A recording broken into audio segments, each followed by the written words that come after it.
Hey, Barry. Hey, Sam. I think Stacy's on the road this weekend. Yep. She won't be here. So you knew that. Okay. Yeah, hey, Heiner. Yeah, she told me she was not going to be here. And also, Kayla is running a workshop this weekend. She's actually teaching this weekend. The dancing workshop. That's right. Got a big sign up for it. That's right. Fabulous. Right. Hey, Heiner. Heiner, wie geht's? Es geht so. I got my shot yesterday. Erste oder zweite? Yes. Congrats. How do you say congrats in German? Ausgezeichnet. Gratuliere. Oh, congratuliere. The noun is congratulation. Congratulation. So we speak the same words, just with other vowels. Congratulation. Die Kongratulation. Okay, very good. How do you say it in Yiddish, Barry? Well, usually you say Mazel Tov, which literally means good luck, but it's an idiom in Jewish culture to say Mazel Tov is congratulations. Oh, okay. Well done. All right. Is that the same thing you say at weddings? I think I've heard Mazel it. Tov is just a very, very common idiom. Even though it literally means good luck, it's used more often after the fact. Just congratulations, well done, nice job. Okay. And Heiner, where are you? I'm in by Bunker in Berlin. So this is a semi-permanent red background that you can use for all kinds of purposes, it seems. Well, I have green, I have black, I have various backgrounds. It's stuff you use in theater. It's called mouton. And this is a light one, so it's not so expensive, but it's good if you really want to share backgrounds. Yeah. I've done that before, and now I'm in the garage. So you see the light is from the upside. And that's why I have to have this ring. Okay. Bring a little bit light to my face. Did you have very much rain and flooding where you live? Well, we had rain, but not the flooding and not the deluge, you say from French. Yeah. We just had plenty of rain, which is not very typical for this time of year. Yeah, pretty much same here. Something like 6 inches of rain over the space of, I think, 3 weeks here. Why don't we bring some over to other places like South Africa or California? Yeah, it's ridiculous. The extremes of the weather are just, the 100-year floods are coming every 10 years now. Yes. So I'm just curious about your preferences. Do you prefer this lighting, B, C, or D? B. B? Yes, the first one. This is A. That's too red. This is B. Yeah, B is more, skin tone is more what you'd expect. This is C. And this is Blue. D. Yeah. C is kind of bluish. Yeah. Which is kind of makes you look pallid, or I don't know, what's the right word when you look blue in the face? And D is a little dark. Yeah, so this is D, and this is B.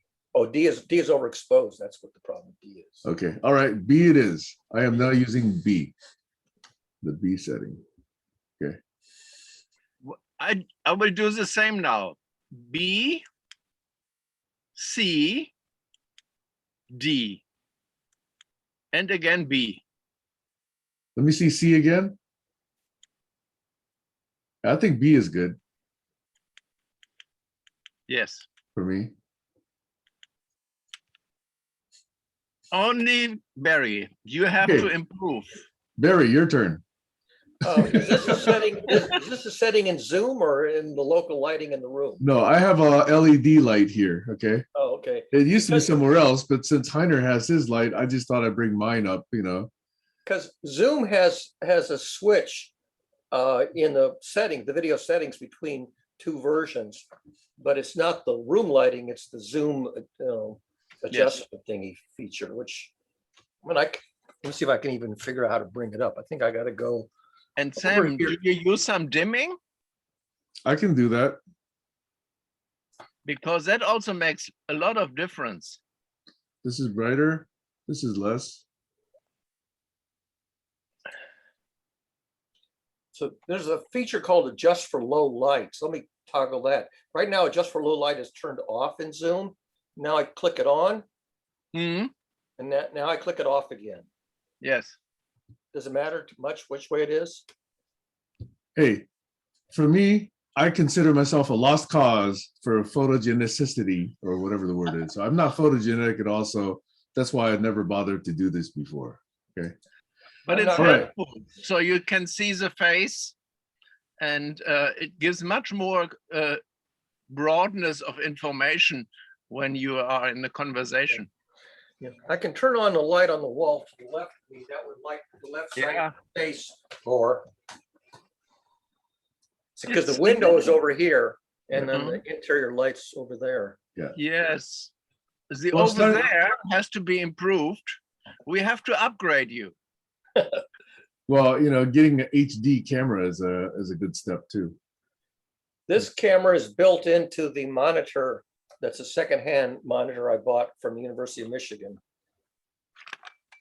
Because one of the things is, when I or Colin or somebody else shares our screen in 4K resolution, then the eventual video becomes 4K resolution. And then your individual video feeds can be about as good as they can look. Okay. And so you could do it if we choose to record in 4K. Well, I have to take another test. So you see, I want to use another camera, yeah. and then I will do with you again the ABC. A, B, or C? A is A. Hey, A?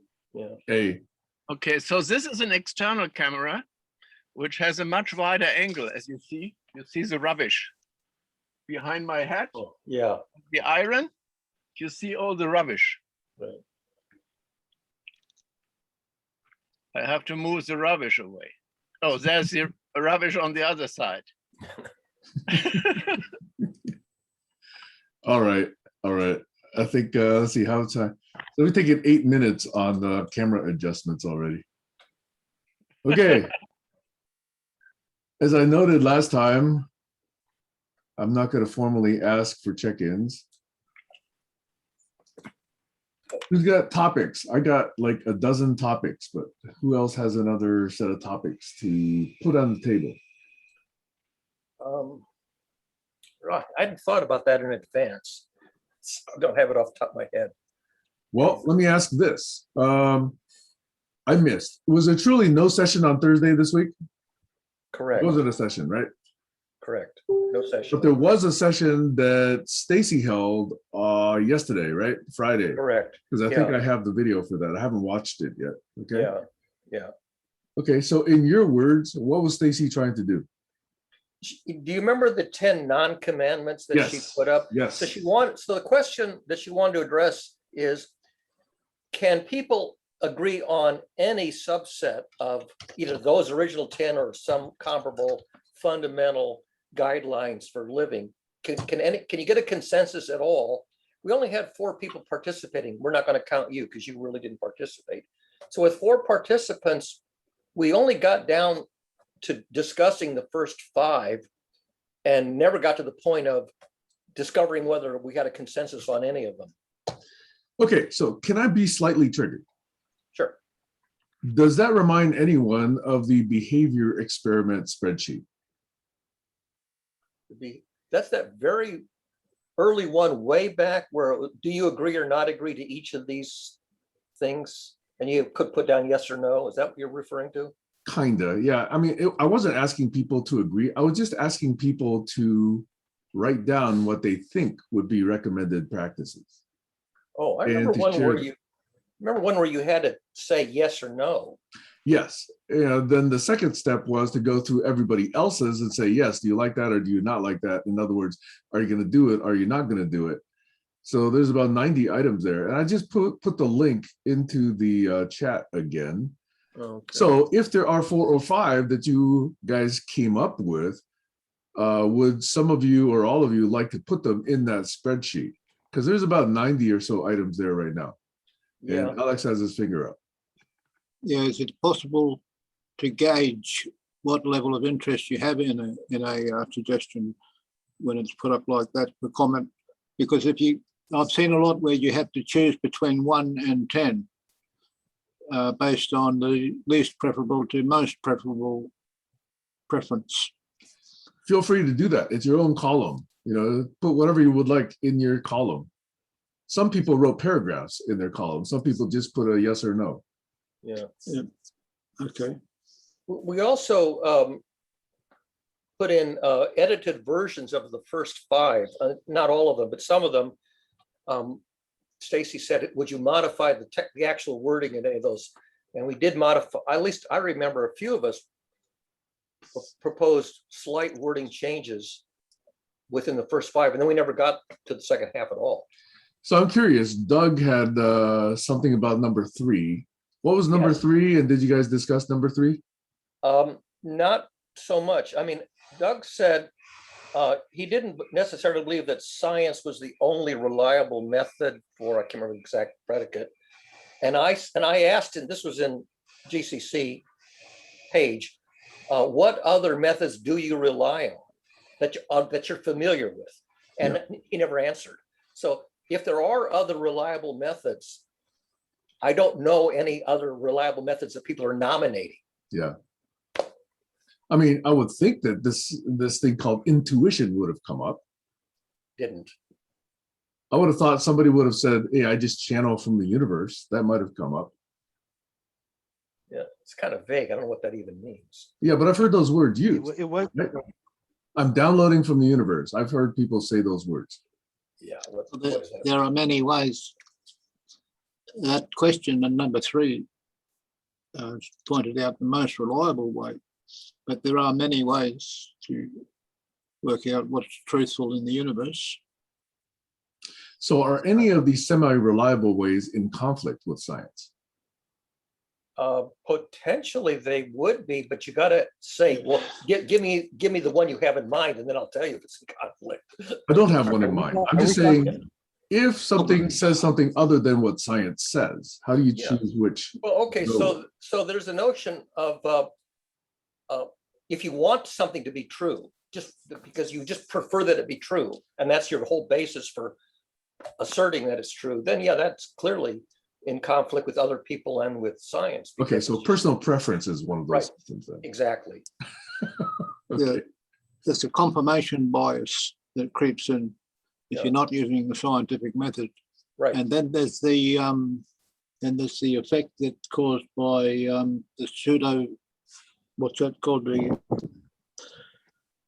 Because you get a sugar pill, you think you've had the medicine and you get well.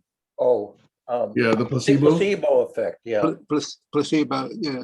Yeah. So they can interfere with the results if you're not using the scientific method. So can I ask, if you're one who believes that, hey, personal preference is a perfectly fine way of understanding the universe, what happens if personal preference is the practice that we allow all 8 billion people to apply to their own lives? That's called politics. Voting for your personal preference on a list of options on the ballot, whether they're people to be leaders or measures to be made into law. Personal preference is really the fundamental way that people decide which way to vote. So that is an old model, I Right. believe. That is an imperfect model. It's not even a human model. I don't think it captures, even 0.5% of what it means to be human. Yeah, so how do we modify that model to make it updated and bring it up to scratch to the modern era? One way is to do what Stacy said, can we, instead of having a list of given things to vote on, can we construct a consensus, by a creative dialogue? Can we construct a consensus that everybody would agree that but you have to synthesize the consensus as opposed to voting on a set that were given to you by some, giver of the ballot? Okay, I'm triggered again. This is what I've been trying to do for about 4 years. Yeah. Here in GCC. Yeah. Hasn't happened yet, has it? No, it has happened. I've discovered 3 things that have emerged, okay, that are rarely questioned these days. So with my 4-year perspective, I believe that we have not come up with any recent criticism and conflict with focus, memory, or agreements. Agreements somewhat, but I dismiss those because it's the punitive aspect is easily shunted aside, okay? But the enabling and empowering aspect of agreement, I believe, has not been questioned recently. The abstract notion of wanting to have an agreement or actually completing the exercise of coming to a universe. No. Just the notion of an agreement. Okay, yeah, the notions, yes, I'll Yeah. buy that the concept is desirable, but the completion of it hasn't happened. We haven't got there yet. Right. We haven't That's got what I focus meant. yet. We haven't got shared memory yet. We Right. haven't got agreements yet. But at least there's some notion of these Right. things, which Right. doesn't seem to be very controversial anymore. I'll buy that Yeah. provisionally. I haven't thought about it, but yeah, I think the notion of, like, for example, the notion of a social contract presumes that you could do that you could come to a mutually Right. agreeable And very few people actually acknowledge that. Okay. They think, let's do XYZ without even talking about agreements, And that's been the classic mistake. The thing I ran into in about 30 years is if you propose the concept of a social contract, mutually agreeable terms of engagement, what happens is there are people who consider themselves in charge who don't want that. They want to be the person in charge, and they don't Exactly. want the democratic process of mutually agreeable Right. terms of engagement. Yeah, that's where collaboration means you do what I say. Okay. Now, Colin has his hand up for quite a while. Okay. Yeah, thanks for noticing, Sam. I don't mind waiting. It's just you don't know if you're being noticed, so you have a tendency to want to interrupt, and it's when you interrupt. I was because testing you're your not limits, noticed. Colin. Testing what? Sorry, I was testing your limits. Okay, yeah, well, Is that- I'm pretty patient. I'm pretty patient, generally speaking. And this exercise at the GCC really does not just can I wait 5 minutes with my hand up, but can I wait months for Years. an idea? And Sam's talking about, he does, yeah. So Sam's talking in that light. And yesterday was very revealing for me with Stacy because she's been thinking of ways to bring what she wants to bring in games. We spoke about first, games like asking questions and, framing things in ways that are more fair. And Heiner's into that too. I think, keep your opinion out, discuss things first, because when we come headstrong with our opinion, it might just cause distraction. So, these are things to learn. But when it comes to agreements, and that's what yesterday was about, agreements, we were trying to agree on generality, which I think is it's a nice way to set a mood and an atmosphere of friendliness, but it by no means describes anything. It's like one of those it's a environmental type of a conversation yesterday. It wasn't a specific conversation. It was an environment of the GCC. And I always strive to try to figure out what is the context. And I think you even came on the call at one point and made that point, Sam, that, without discussing the nuances in the context, how do you know you're even agreeing upon the same thing? And that, that is the mistake. That's why I'm looking for frameworks, not to try to tell somebody like, Doug, you're different than me because you don't like the word agreement. It's, Doug, why don't you like the word agreement? And how is your word agreement different than Sam's word agreement, which is different than, say, Stacy's word agreement, what she's looking for? And if Hence Dictopedia. I have to interrupt you. Hence Dictopedia. Over. oh, that was the first comment I had for the show. Why don't we start with Sam's terms page? Because she wanted to go to Zulip. Mhm. And I said, well, if we record things in Zulip, we're just recording duplicate what we're already recording on Zoom. I said, well, what results would we want to put on Zulip? How do you want to have your message received? Like, why do you want it on Zulip? And that brought us down to the main point. Why are we trying to come up with these general agreements? Why are we doing this? And you said you were a little bit triggered at the beginning because Stacy's trying this thing and we already have the behavioral experiment and all these things, and we're not syncing them up. Well, that's the point. I don't think Stacy is actually doing a direct experiment to find out whether we agree on these particular things. It's whether we can actually, in practice, agree on something. So I don't think the topic was really the most important thing. She chose the 10 commandments or whatever it was, the 10 principles, but it could have been anything.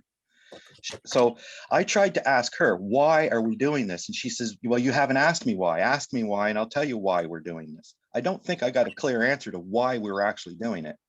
I think if I asked you, Sam, why you build and do the things you do, I'm going to get a very clear, specific answer, right? So I find that that's some of the thing that, I'm not saying it's bad. I'm saying it's confusing when dealing with some people, and I'm not going to say they have a hidden agenda, but it's not obvious what they're doing, and they haven't explained their experiment well, so that you know what conversation you're actually having. And for example, I was trying to make a point about this, and I mentioned, I think, because we were talking about religion and stuff, so I made the point about how, because the question came up, do you have to be religious to be a good person? Do you need to be religious? Can an atheist be a good person, right? That's the question. And that question triggers me. And I just brought up a side example of how some religions allow gay people to be coexisted with, which I think is the barn-raising neon word, coexist. So the neon word of coexistence with some religion is not there. So you can't have a conversation about gay people in some religions because they're not accepted, they're shunned.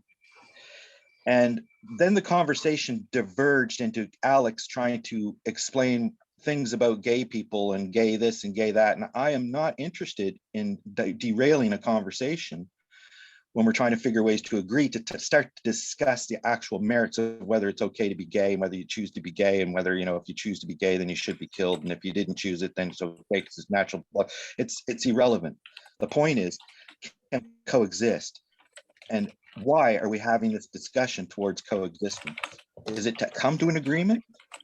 Is it because you're doing an experiment? And Barry brought up a really good point to say that he already knows the outcome because he's seen this play out in the academic field, where it comes to a conclusion of can people agree? Well, if you don't have a context, what are you agreeing about? And that was my number one problem. And so I said the only agreement that we can come down to is maybe the one that Stacy wanted to strike off the record, which was do no harm, because she thought do no harm was too general. Well, I think that's about as close as we can get to some kind of an agreement without adding some kind of nuance or context to it.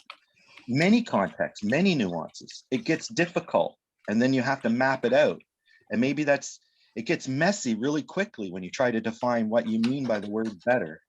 So that's what I concluded with. We have to have a conversation about how we approach the conversation of better and the behavior experiment and the terminology sheet.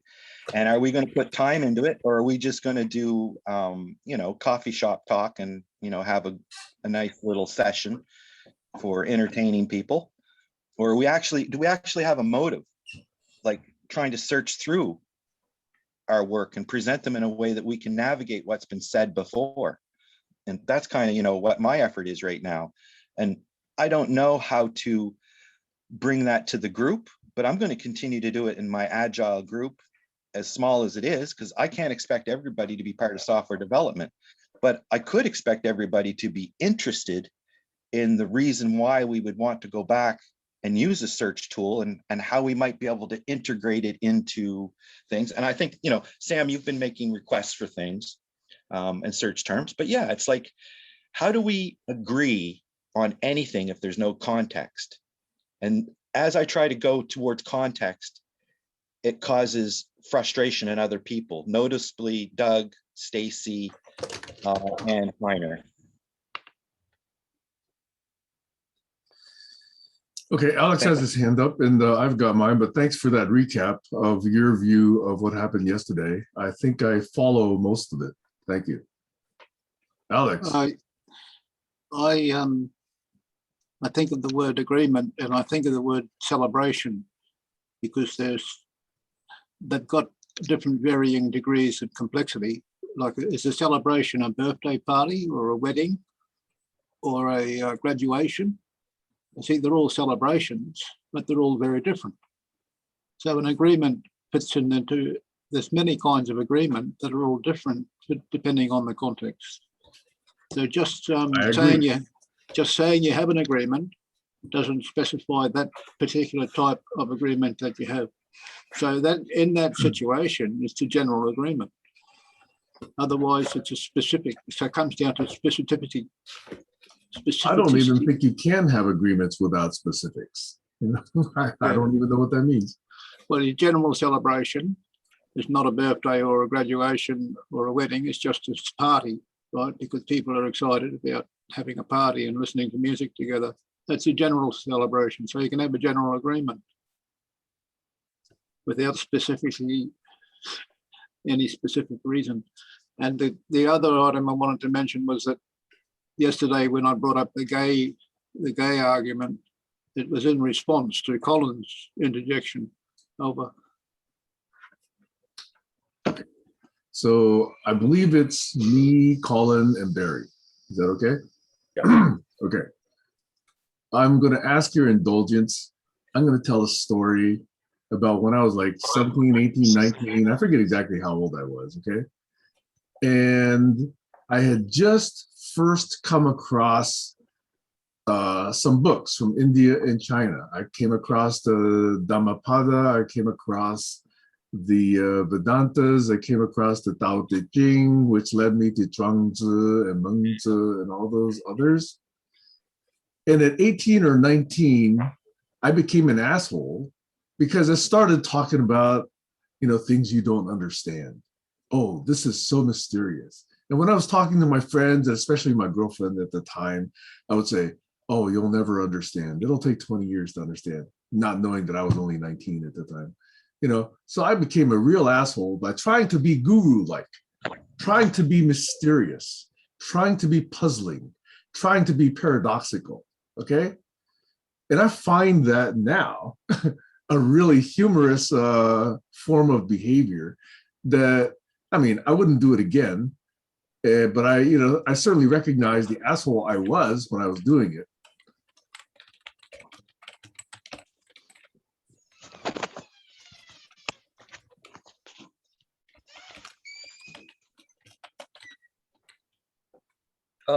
What?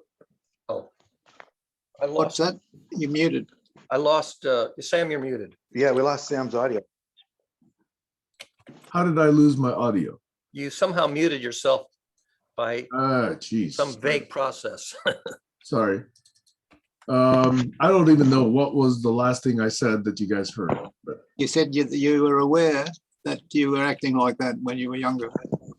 yes, I was trying to be guru-like because it fed my ego to make others think that I knew something that they didn't know. That was a very egotistic thing to have done. Now, why did I say that right now? Okay, because when I think about the way society is structured and that people want to gamify certain behavior, to me, some aspect of that comes up. Because gamification to me, okay, I admit this is personal to me only, okay? means that whoever's designing the game is trying to get other people to behave a certain way. And that they think that that way is best or good.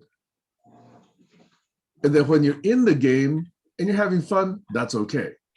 But I would like for there to be a phase of it, which is even how do we want the behavior to be either rewarded or not rewarded, you know, whatever the words you want to use there are, okay? So I get this aspect of gamification does trigger me, okay? I just want to be very, very straightforward about that. I get triggered when people say they want to apply gamification to interpersonal behavior. That to me sounds very opinionated, very manipulative, it seems to me. Anyway, I'll leave it at that. Sorry. I think it's who was somebody and then Barry, I forget who it was. Heiner. Actually, it was me, but I'll give Heiner. No, I was last. Okay, so it's Barry and then either Alex and Heiner or Heiner and Alex. Well, go ahead, Alex. When you have gamification, you need rules. Like tennis or any other game, you have to have rules. Yeah. There's a white line around the area because if the ball goes outside that line, point lost or point gained. So it's all very well to speak about gamification, and even business practices that involve teams conducting work in an environment like a corporation. So there's rules. The rules need to be well displayed and understood by the participants to avoid this delay and negative reactions and triggering and backsliding and disappointment. Over. That's all I need to say about that. Over. Yeah. And might I even point out, even following the rules is an implied agreement, right? Correct. Yeah. Did Heiner disappear? It looks like he did. Maybe he'll be back. What I was going to say, though, I think Heiner probably already knows this, so I don't think it's going to be a great loss if he's gone for a minute. Way back in, I guess maybe in the 1970s, when I was beginning my professional career at Bell Labs, the management would nominate young employees or employees of any amount of duration to go off to these personal growth development workshops to develop some professional skill. And one of the best ones that I was sent off to was called Managing Professional Growth. And it was a week-long workshop, and it was all about taking inventory of all of your abilities and shortcomings so that you could become a better employee, a better manager, a better contributor. And one of the days of the week was this one. MPG stands for the workshop itself, Managing Professional Growth. And the third module was called Personal Values. It's a values clarification exercise. And what it was is they gave you a classical list of personal values that people typically nominate, and you were supposed to pick out the top 5 personal values that were germane to you. And we spent, like really all day on this, and it was quite illuminating because I had never really thought about, well, how would I name my top 5 personal values, and how do they vary from my neighbor, from the guy I'm working with? And so if you're playing a game and the game has rules, games typically have defined objectives or goals. Mm-hmm. And so the game includes a value, which is the thing you're scoring. But in real life, life isn't a game. And so if I have, say, my top 5 values, and I want to move in the direction of improving my performance along that set of values, the other guy might have a complementary or orthogonal or opposing set of values. And so I'm trying to go this way, and he's trying to go that way. And the question is, well, we can maybe meet in the middle at a compromise. But if we're more than 90 degrees apart, now we got a problem. There is no compromise. And so part of this whole exercise is appreciating something very abstract. What are my values? And are my values compatible with the organization's values? What is Bell Labs trying to do, or what is some company trying to do? And if my personal values are more than 90 degrees away from the corporate values, I don't belong in that company, because I'm going to be working against the corporate values. And so the more the values are aligned, the easier it is to come to a middle ground where everybody is as close to their direct set of values as possible. And very often, if you have enough people, you're going to have 2 or more people whose values are more than 90 degrees apart. And then you have a conflict. Then you have not a game, but a drama. And all that you need in a drama, see, in a game, you have opponents that are exactly equal and opposite. What one guy gains, the other guy exactly loses. And that's the score. That's the axis of scoring system. But if you have values which are not aligned, but they're at some angle, now you have something that's more complicated the game. You have a drama. And the more people you have with their values oriented in all different directions, you can have very complex human interactions and dramas, which are very hard to analyze. But this whole notion of, well, let's be straight. Let's write down, let's work out what our values are and reveal them, so we don't have hidden agendas and hobby horses. Hobby horse is sort of an obvious thing that somebody wants. Hidden agenda is something that they want, but they don't disclose it. And so you can have these complicated phenomena in communities with hidden agendas and hobby horses and undisclosed objectives. It's really messy. And this is why getting to agreements can be very hard. I think it was Alex, then Colin, and then I guess myself. I just wanted to mention that when Barry showed his hands like this, pointing at 90 degrees, his left hand was pointing at more like 100 degrees over. Yeah, more than 90 degrees is what I meant to say. Colin? So yeah, I would just make a note that I think that's, all in the sociology department, maybe psychology as well. I don't know. If we have, when it goes to, and we're not all trained in that, but I think we're all interested in that and appreciating that. Stacy as well. She studied sociology, I believe. I found out yesterday. So, I think that's a common thread. And, Barry, I think you're basically outlining some of the premise for a people adapter. Okay. So now you're getting the idea of, that what you're talking about falls under the paragraph people adapter. And, some of my early thoughts on this was around the Myers-Briggs type indicators, which is, similar to finding out what kind of a personality you have. And in a scientific realm, you have to be very careful to preface that, you're not going to try to use this model as a definitive model, but as an expressive model of the complexity of the drama, because I take offense to your, not offense, but I think your analogy of a game having 180 degrees, a winner and a loser, that would be the stereotypical, oh, Heiner's coming back. Somebody can admit him. It's the winner and loser, that's a stereotypical simple game. And I think there's winners and losers in the dramas as well. So I think everything's a drama in reality. You can have abstracted games though. Well, that brings me back to the point that I was going to make about rules. Yesterday, we were talking a lot about, and Barry was bringing up this point about rules as well. And I think it's a theme in GCC for a long time about doing things differently. So the rules of having an agreement that are understood, important, but how do you do it without having a contract?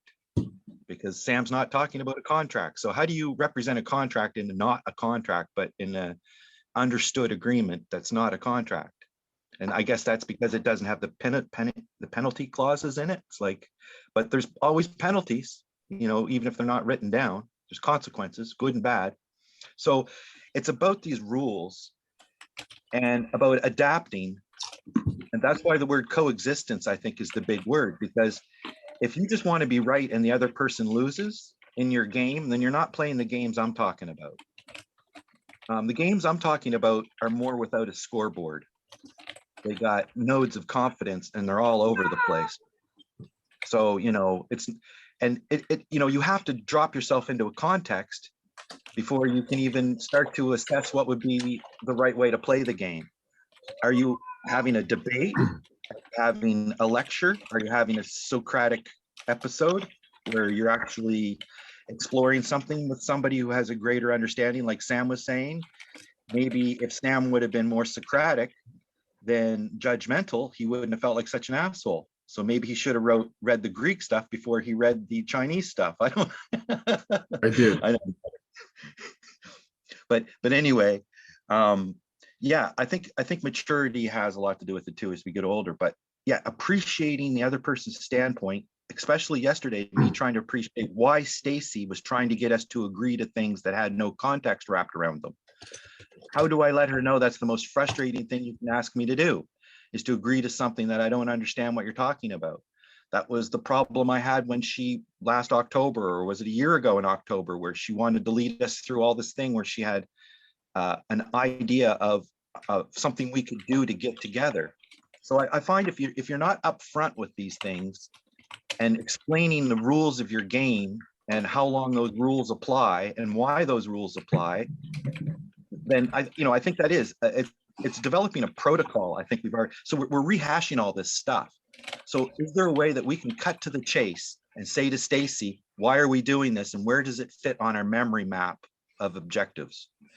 If you don't have a map that I can follow where you're going and what you're doing, then you're basically a dust cloud to me. And I think Barry brought up that point before too, where he tries to understand what people are saying and it's just an opaque filter. So once something becomes an opaque filter, if it's important, we should deal with that and not just say, oh, well, just trust me, play along with my game and you'll see what happens. It's like, no, tell me what you want to do first. And maybe I'll have patience to play games as I build up trust with this person. And they're more nuanced pieces, like in software development, you have to go and discover how to solve a problem, but you know why you're doing it and it's coming up, as opposed to, oh, we'll see when we get there. It's just not the way I operate. So yesterday's meeting was very germane for me, especially around the questions that were being asked. But in the context, if we don't actually land these questions within an area of context, they don't mean anything, nothing. And I think that point was made when Barry was saying, which golden rule do you want to follow? Jesus's golden rule or the Hammurabi? What was it? No, not Hammurabi. It's Hillel. Yeah. So, and Barry predicted that we might get one agreement, and the agreement that I would come up with is do no harm until you add context. That's all I can come up with. But what does it mean not to harm? Stacy said, well, I don't know what that means. And then, well, maybe we shouldn't include that either. So that's my whole point. We're just running around spreading rainbows of toxic positivity until we actually get to the nuance of what we're talking about. Okay, I believe, thanks, Colin. I was trying to follow that, but there was a lot there. I think it's me and then Alex, okay? So I wanted to go back to something Barry was talking about, which is values and how values are 90 degrees, opposed or whatever. And to me, that's a very large set of assumptions. That values have direction, that they have degrees that you can measure, they have orthogonality, or they have acuteness or obtuseness. That's a whole set of assumptions that I think is potentially mappable, but it would take a long time, it seems to me. So just even assuming that whole model and then making conclusions based on that model, I think is a big discussion, potential hole that we can go into, okay? Now, I don't disagree with the value of clarifying values. In fact, Doug is all about that. That's why he's got the values foundation, okay? And it might not be surprising that, if you lean into this, there's values, principles, strategies, goals, objectives, tactics, life plans, purpose, triggers, action items. There's a whole spectrum of these things. And some of those you would probably put in a different order. I would put them in a different order. I was just kind of randomly coming up with words that go from motherhood and apple pie, all the way down to, okay, what am I going to do to find my pencil? You know, those kind of things. So I think that there's a big discussion. The word values and direction create a need for model. There's a need for model or need for context. Once you start putting words together without first defining them, without first putting them into a frame of reference / context, that I think is a huge source of much misunderstanding, and then which leads to disappointment, which then leads to broken relationships, is that we're not careful with the assumptions and contexts that we assume apply. Which brings me to the word grok, okay? Those Say of you the word that, again. grok. I'm not pronouncing it correct. I have to be a Martian to actually pronounce the word correctly. G-R-O-K. G-R-O-K, Yes, okay? grok, okay. Heinlein, right? Heinlein, okay? Right. Because his notion, my understanding of that notion is not what I call shallow grokking, which is understanding someone from my own perspective. Deep grokking is understanding someone from their own perspective and all of the nature and humanity around, okay? Which is almost impossible for humans to do. But there's a deep That's grokking. called Platinum Man. That's called Platinum Man, not Steel Man. That's a level above Steel Man. Anyway, so there's a way of understanding that first starts with words or even just syllables and utterances, but gets into definitions, gets into context, gets into models, gets into systems of reference, gets into values, gets into history, gets into triggers, gets into personal memories, all of that. And unless you're aware that all of this happens, yeah, I think agreements without understanding are just time bombs waiting to go off. And my whole point about these agreements and definitions has been to try and avoid these time bombs or these landmines. And yet people seem to just stumble and say, let's go that direction because I want to be actionable. I don't want to just be navel gazing. I don't want to just be a philosopher. I want to just rush off and do something. The whole world was created by people that do that. That's what's created the world we live in right now. We rush off and do things, and we discard people because we, have a disagreement with them because we didn't settle our mutual understanding at the start. There's a saying in some of these success classes that things don't go wrong, things start wrong. Now, I don't know how to start right, but I certainly didn't want to go wrong. So that took a lot of people, looks like navel gazing. But I think the kinds of questions we're asking, I don't find being asked a lot of other places. So if everybody else is doing good stuff, I'll trust them to do good stuff. I want to do something a little bit different. I want to understand things that people don't yet understand. So it's no surprise to me that it's difficult. It's no surprise to me that it might take a lot of time. It's no surprise to me that a lot of people might just go away because they don't understand what we're trying to do here.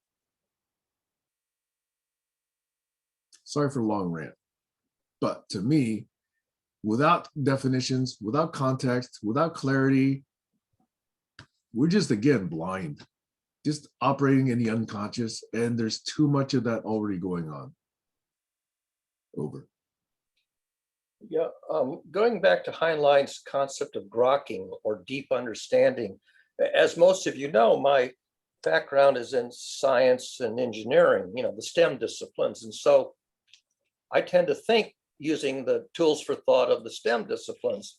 And when I first started doing online learning communities and volunteering in the Science Museum, I was focusing on a kind of education that the general public doesn't get very well, and that's called model-based reasoning.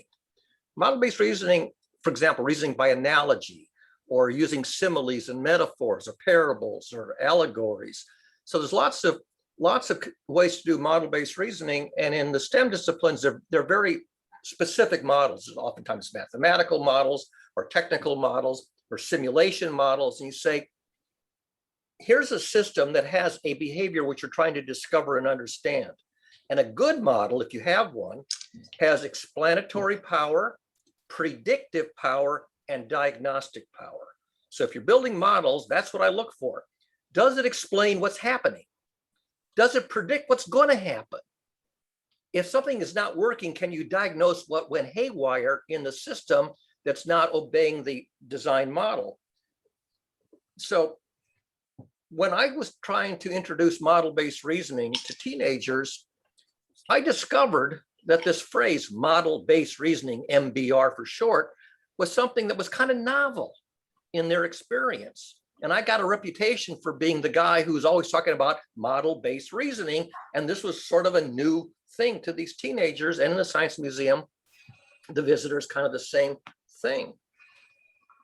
So in the old days, people had this ability to envision what's going to happen. They were called seers or prophets or oracles. And what was it that gave them that faculty that they could tell reliably what's going to happen if you do this practice versus that practice? Well, you might say, well, they had intuition, but I say, no, they're using models. Now, the problem is that if you have a model in your head, how can you articulate the model to a public audience? If I articulate a model using a mathematical model, I'm using a language that most people don't decode. If I use a simulation model, they can look at the code and they go, I can't read that code, you know. So you have this challenge of why should anybody believe a model if they can't parse the model or use the model, let's say in a simulation? How would they know that the model is any good? How do you know it's going to make reliable predictions? How do you know that it really explains what's really happening? How do you know that if your Hubble telescope isn't working, that the model is going to tell you what part's probably broken? 2 weeks ago, I said it's the power control unit. It's the power supply that's broken, because that fit all the evidence. Took them 2 weeks to confirm that it was the power control unit and then switch on the backup, and it worked. But I had diagnosed it 2 weeks ago.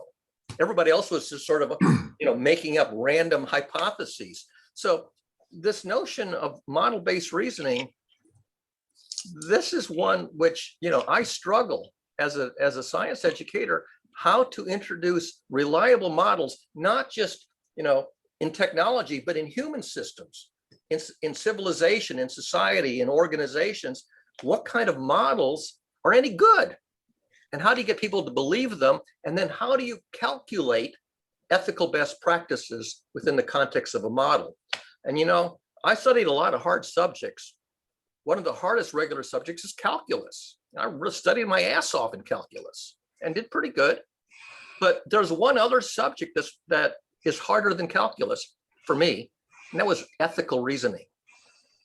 Computing the ethical best practice in a human context was probably 10 times harder than calculus.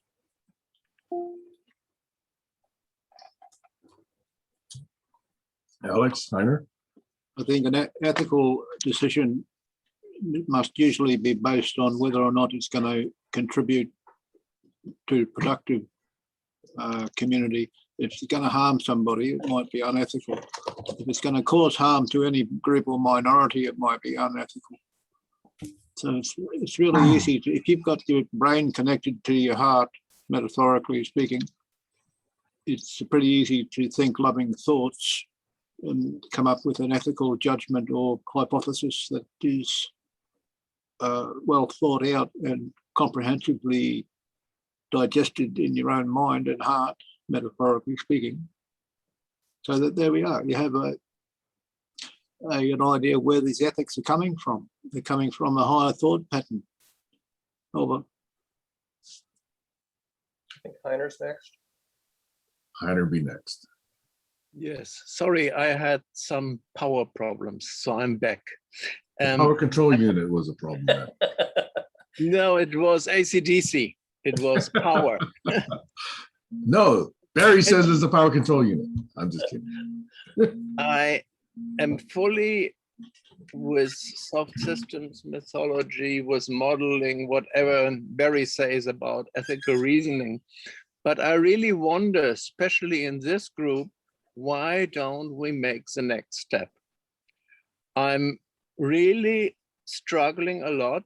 I had Barry twice in our sessions where they did influence voting, not priority voting, and really exploring the erroneous priority aspects, and doing this in peacemaking projects for 25 years. So I really wonder why we are always speaking about simple things like, yes, there needs to be a context. Sure, there needs to be a context, but how to get it into shared frames of references? This is my grasping, groping, grokking about. This is Doxiadis with the American Indians about doing, not voting, but finding commonly agreed priorities. I mean, pragmatic to work on. So I really feel I don't want to listen to such discussions anymore. I feel I would like that Barry tells in another session what he learned from these methods, why they don't apply, why they are not really on the right step towards ethics and pragmatics, and what is the difference, because I can agree with most of what you all three have been saying here, but I'm missing the next step. And I'm getting very desperate about that. So maybe I show my slides from last time, or Barry remembers, but it is so obvious that we have to have all the principles, I'm not going to say axioms again, and involves them in pragmatical peacemaking solutions where we go beyond the need to agree. So I'm again desperate, like every day close to Sunday, and I'm still here.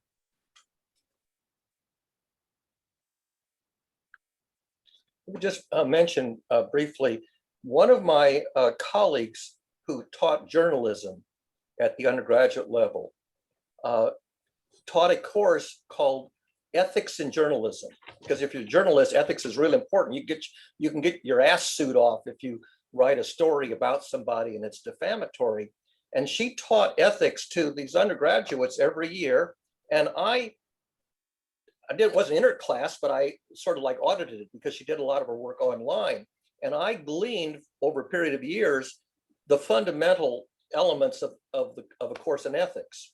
And I summarized it in an article, which I just put the link into the chat.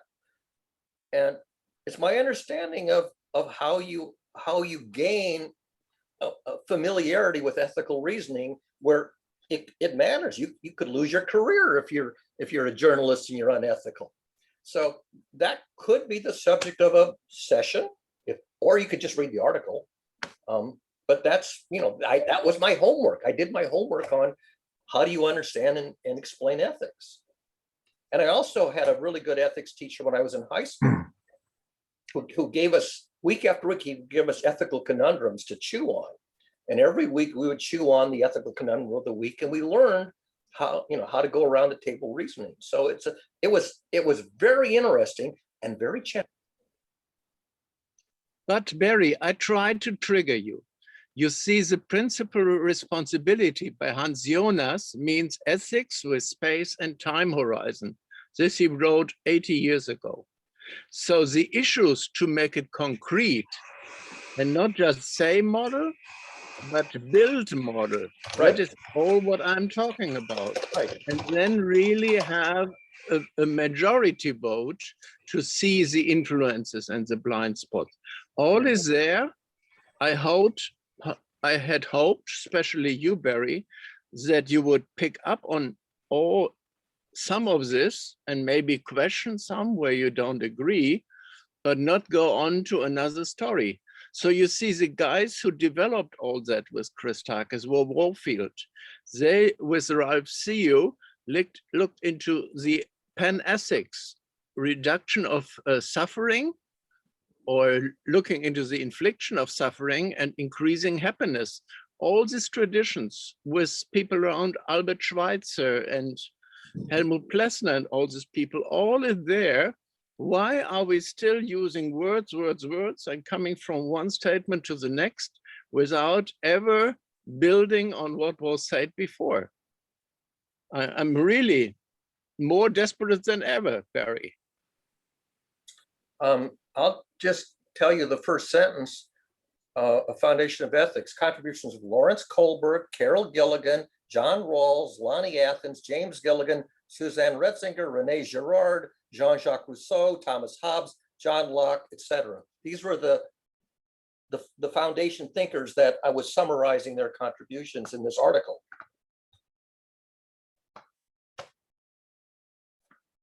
We talked about it yesterday, and we mentioned the Hippocratic Oath. Do no harm. Right.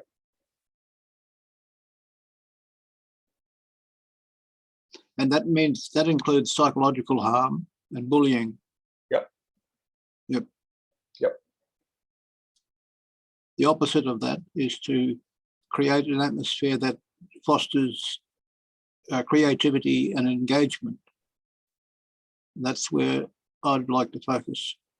Not so much on digging down in definitions and rabbit holes, but it's sort of getting a consensus of the general feeling of the group and moving that up a level over. Sam's next. I don't know if Sam's as triggered as I am. Sam put his hand up. I'm actually quite triggered. Heiner, may I poke at you a little bit? Okay, I'll take that as a no. You turn on your microphone. You just have to ask him. Heiner's an equal opportunity guy. He's a good fella. He'll take it and dish it. Do whatever you want. I'm still here. The story I hear from you, Heiner, is for 3 or 4 or 5 or 6 decades. You've been trying to do something, and you've got an extremely high level of expressed frustration. I'm wondering if we can get into a conversation about where that frustration comes from. I don't think it's about the actual movement.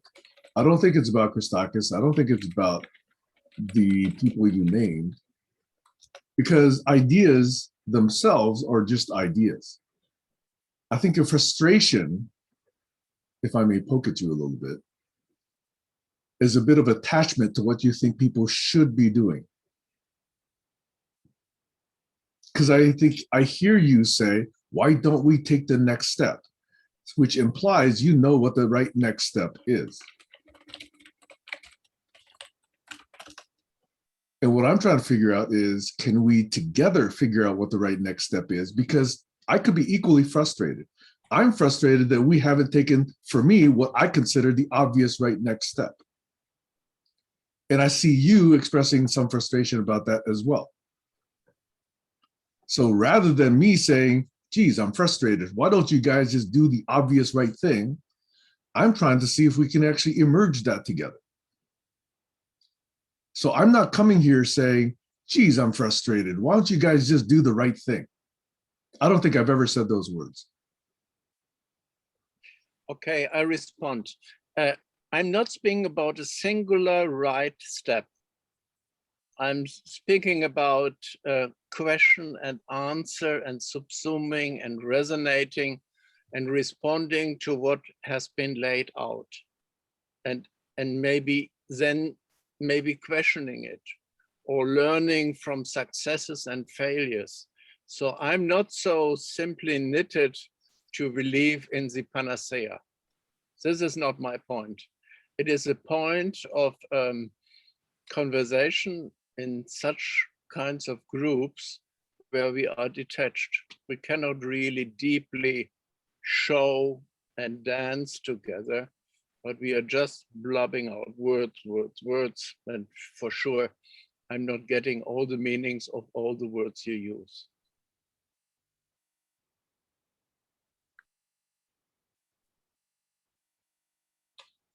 I have much to respond to, but I'll let Colin go because I know Colin is next. Okay, so I think there's a lot of good intention. And Heiner's saying, is that intention lined up to take the next step? Because that's what he's saying. Like, he's frustrated. What is the next? So the question for Heiner, and steel manning Heiner's position, is what is the next step and why? And without asking that question just yet, from what I understand, I think Sam summarized that Heiner's had a lot of experience, has a lot of experience in what I would call areas of diplomacy, trying to get people to peacemake. Yes, Heiner? Peacemaking. Can you hear me, Heiner? He's nodding, yes. Yes. Okay. So that's a strive for Heiner. Now, I agree with that too, which it goes with the principle of do no harm, try to do less harm, which is a humanist backbone, right? Which is kind of my religion, you could say, if it was a religion. It's just basic kindness to other people, and responsibility as a human to do no harm, right? But to try to figure out what that harm is, I think is the point. Because what's good for one person can be harmful for another. So I put Heiner in the diplomacy category. I'm going to consider Heiner an expert diplomat. And when he sees people acting undiplomatic, he says, you're not being diplomatic. And I am not diplomatic all the time, because I have seen that, okay, with all positive intentions, we get to the table, and then worldviews cause some drama. And then so when you say, are we going to put an end to this drama and take our opinions off the table and get to the point of what's important? Or are we going to just continue the drama? And so we have to ask ourselves, is it really important to continue whatever that drama is that's frustrating all of us? Because if it's important, then yes, we should be doing it. I don't think things go smoothly all the time. And so to get to my point, why I'm not a diplomat is because I'm usually going into it with a diplomatic mindset and then getting kicked in the knees. And then I say, well, hey, now that's not very fair. And they say, well, and then it turns into this drama. So I find that you've got to be ready for this drama and have filters for this drama and be able to call it out without being offensive in some way, overly offensive. So as I'm trying to figure out ways to have fair conversations where assholes, arrogant people, and people who think they know what's better and they're going to tell you, they're going to school you. How do you tell them, wait, now we're in an open conversation. We're not in a lecture. Now, maybe we might be in a situation where that person is the boss and we are both. So in this realm, I think Heiner has a diplomatic mindset. I have a mindset of how to keep it clean so that diplomacy can win. So I'm working as the security guard to make sure that nobody's bringing knives and guns to the talk. And Stacy said yesterday, when I asked somebody whether they think somebody is allowed to be good without religion, if somebody answers no to that question, they're bringing a gun and they're not welcome. Okay? And so that was part of her point, and I did get that point. So she's filtering people out. I'm filtering people out from a serious conversation because they're not being serious. They're being dramatic to win their stake, whatever their stake is. And if their stake is their own entertainment, then it's a big waste of time. I hope that at least it's important what they're doing and they're not just being trolls, enjoying the drama trolls, right? So yeah, I think Heiner, when I see Heiner talking, I would love for Heiner to be able to express what that next step is so that the people who align with Heiner's area can, and Heiner's making indications to Barry, this is what I need from you, Barry, to help me. I don't need more stories. I need the stories specific to this area. And I think, you know, that's a lesson that, you know, I've learned too. If I want to bring my cognitive maps to show that context is important, I'm going to start doing demos of examples of how that works. I checked and we were talking, wanted to do something that was next, a conversation with no judgment. He wants to have a, just, we come on the screen and nobody says anything. That would be a successful show for him. Now, that's a really weird context, but I'm saying that that's very important to him. So if he wants to do that, do I understand why he's doing that? Do I understand what Stacy's doing, what she's doing? Do I understand what Heiner's doing, what Heiner's doing? I think I understand what Sam's doing. And it's about coexistence. It's not about making rules because I got the better idea. And I think Heiner's got the right idea. We got to move forward somehow. So when I'm building my tool, my search tool, nobody told me to build it. I saw a need for that we'd have no memory and we have a big pile of videos that we can't go through. But I'm not just doing it for this group. It works for all of YouTube, right? So I'm building this as part of my professional profile, things that I'm doing, you know, and I'm willing to use the prototype to help this group out. But if nobody knows what I'm doing and why I'm doing it, and then they suggest that I use LAMP, which is not a bad suggestion, but it's just completely what's the word? Uninformed. It's an uninformed opinion of what I'm actually doing. It's informed for some things, but it's uninformed in my context. It's uninformed. I was using LAMP a long time ago with the what was that tool I built with Dave Pinto? It was called WeShare. That people could give each other tokens and credits. It was a grid. It was all built on LAMP, and it had an Android front end. Some guy built it in India. A lot of time and effort into that idea. But that was a collaboration that kind of went nowheres. So, yeah, are we actually doing something like Heiner says? Like, why are we doing it? Am I doing it because I want to do it? Like, or am I doing it for the group? Am I doing it for world peace? You know, and what is it that I'm doing? What is it that Heiner's doing? Heiner's done a lot of stuff. How many people have watched Heiner's videos that he's done, interviews that he's had? I've watched probably 4 or 5 of them, right? So Heiner's out there trying to make a mark. And if we can't understand where each person's coming from, then we end up in frustration. And that's why a few weeks ago, I said that frustration is probably where we should be focusing, not on personal triggers and mental problems. I'm not qualified for that. I can help people, direct people. Like if you're an alcoholic, maybe I could direct you to Alcoholics Anonymous, but I can't help you with alcoholism, right? So if on my map, there's a place where you recognize that some people have personal problems. They're not ready to collaborate if they're going to be overwhelmed with their personal problems. But if they just have frustrations that they can't get what they're trying to do out, that's the stuff I want to dig into. So that's why I put in the chat, triggers versus frustrations. Triggers are important. Triggers should be dealt with. Triggers are not something that I am really here to treat and deal with. And I think that's all that I'm turned into. So Doug, like Heiner, took it off into his way, what he thinks is next. So if Heiner had a show, which I would love to see Heiner do, like say 4 in a row, how would that change? Like what if Heiner did a Tuesday show and we all agreed to show up and Heiner got to try to direct us? Stacy tried to do that. Stacy tried to have a show where she tried to direct us in her vision. So maybe if we let each person try to direct the other people of what they see that they're good, because when Stacy tried to direct me and she says, well, I know you're interested in mapping and map, so I want you to map. And then she went and said for Sam to map too with the brain. Well, I'm mapping in Coggle. She wants to map with the brain. I felt it was just like yesterday again, doing an exercise with no real purpose other than just playing together, which is important. I think we can play together and work together. Why are we here? What are we doing? Heiner's a diplomat. Barry's a STEM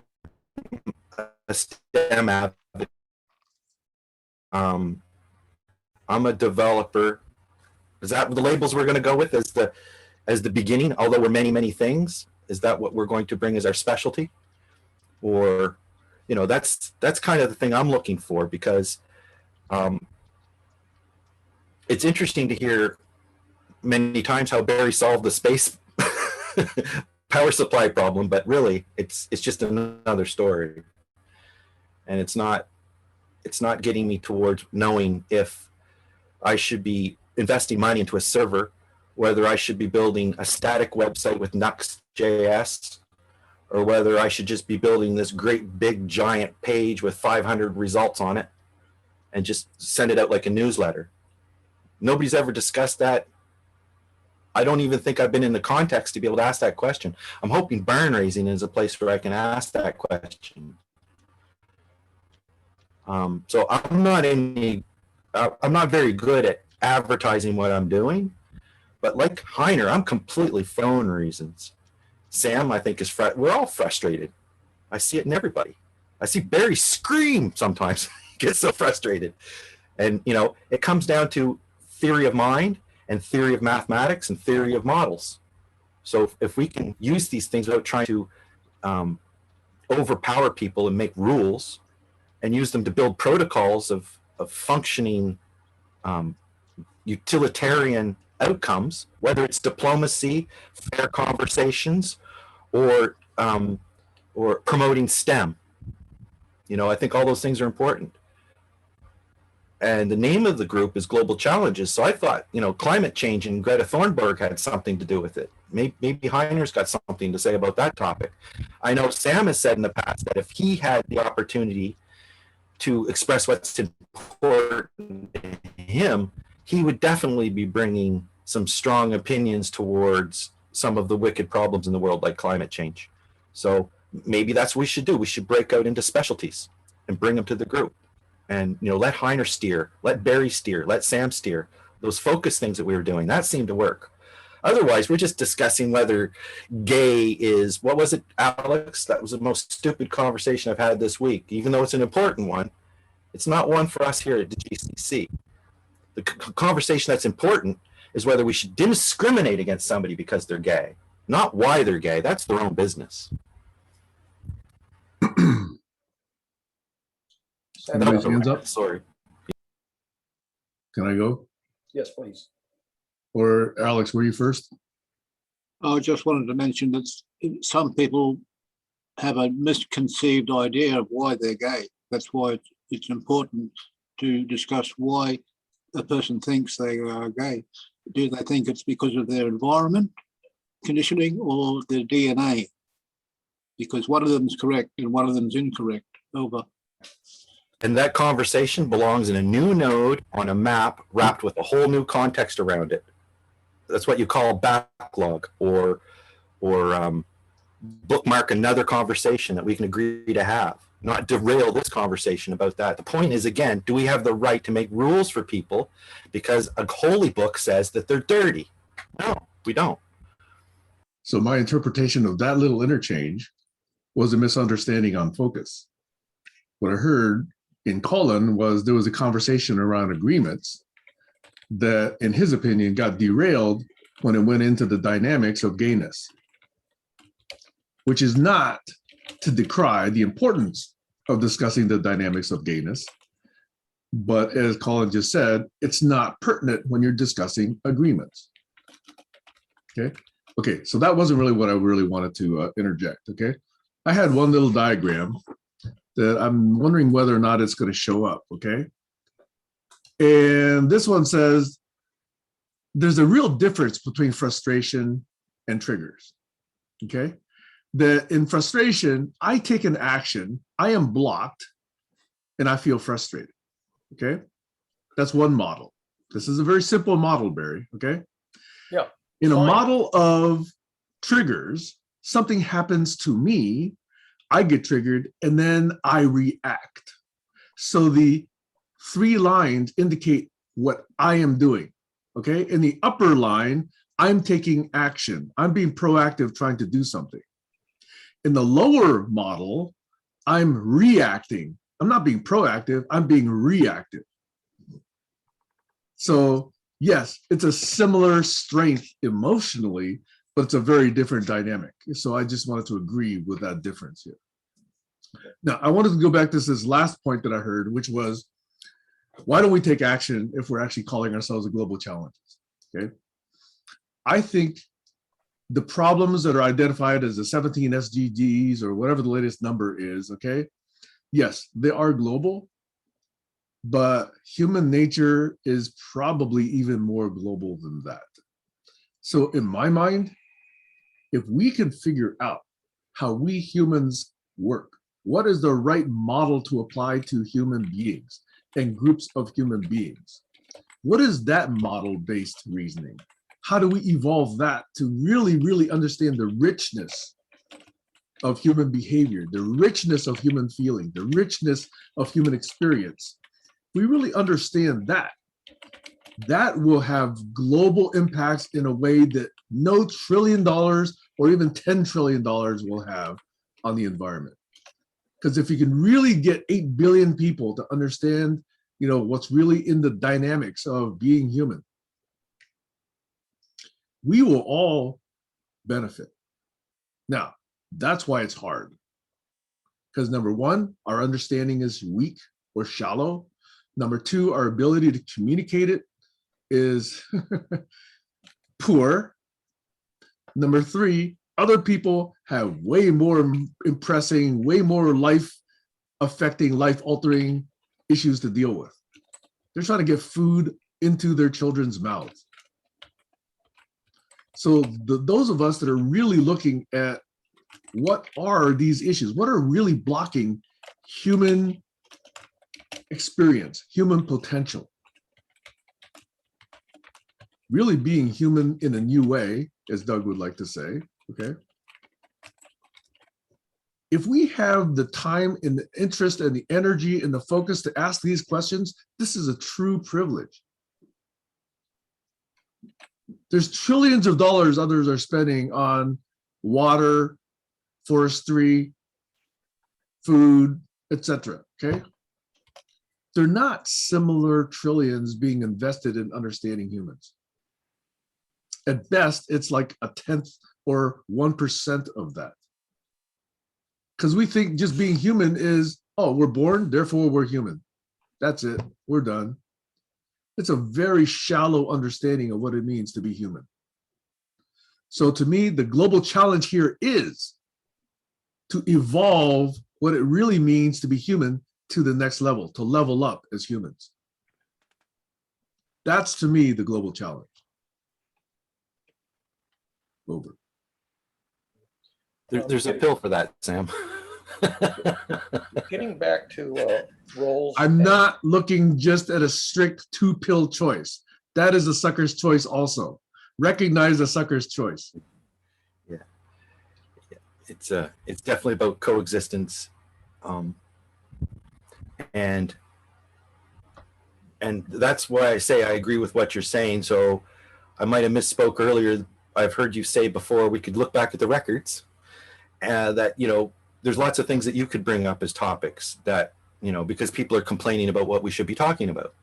So, you say, well, there's lots of topics I could bring up, like global warming and forest deforestation and, and you go through the list, but you always come back to this higher level conversation about how can we have better agreements of understanding. Because we're always looking outward. Yeah. And that's why I'm focusing on fair conversations more than smoothing things over diplomatically with a smile. I could care fucking less about smiling if it's important enough to hold a straight face. Like I think we've had that discussion here about everybody should be smiling in the room and there should be lots of women here and all that stuff. Maybe those are happy things that the day's going well, but that's not any indication of whether understanding's happening. If that meeting is actually having any effect. To me, you need to have a map, an agenda, memory, follow-up, fact-checking, and their iterative loop of is it important? We still deem this topic important for our time instead of just filling the time up with whatever comes next with, like, why it's important to talk about, diverging the topic from the point of agreements to particular types of agreements. Should we allow people to be shunned because they're gay, or should we talk about why they're gay? I think we should talk about not shunning people for any reason. And then if there's a reason to shun that person, well, maybe there's a good reason. Maybe they got some serious mental problems and they're causing a lot of trouble. But you're not shunning them because they're gay. And talking about gay is not a GCC conversation in my mind. The wicked problems is kind of why I came here, but definitely I've regressed to Sam's mindset. Not regressed. I've broadened the mindset to the conversation, which I always have had, because my first experience was with John Keldon's conversation community. And there's a man with a larger vision of what it means to understand. So if you're not having a quality conversation, then you're going to have to get some tools of alignment to make sure that conversation happens and doesn't go off the rails.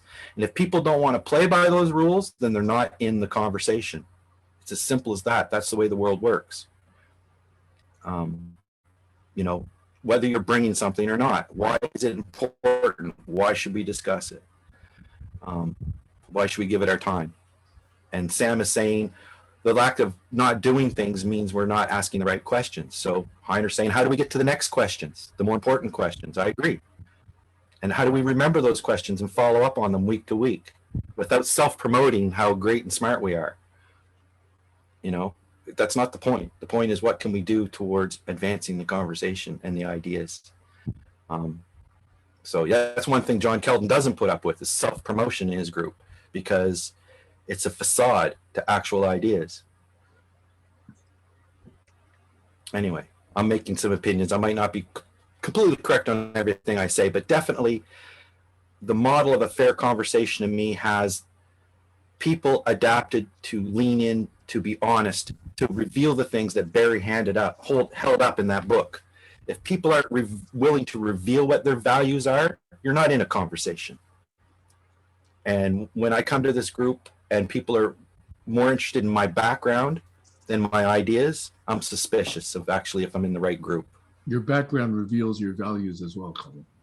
It does, but I think in ways that it's more about, I do reveal some of my background to facilitate that, I hope. Like, I've been Christian brought up, and, I'm an atheist, and, basically went to engineering school, all that kind of stuff. May I say something before Heiner leaves? I'm afraid Heiner might leave. Heiner, I hear a lot of the frustration that you expressed in a very simple matter that we don't remember. We don't remember the conversations that Christakis had. We don't remember the conversations that you had. We don't remember those other Warfield or all those other things, because we don't have that shared group memory. And I know you try to help that by bringing your papers, your websites, you bring all of that. And actually, it takes a lot of energy and attention to actually go through those papers. And I've been through many of those videos that Colin mentioned. But establishing group understanding in group shared memory is one of those steps which I think would in some way diminish your frustration and allow us to start co-creating with a common understanding. If you knew that I understood Christakis' papers, if you knew that I understood, your relationship to those people you mentioned and the Club of Budapest, and if I knew that you understood what I was interested in regarding collaborology or PFTF, we would have a much more solid foundation for co-creation. We haven't established that among even just pairwise individuals like you and me, much less the group. In fact, barely any of us even have shareable memory ourselves. We just keep it all up here. We don't even write it down. Barry's written it down, but very few people actually have shared memory that they can share with anybody else.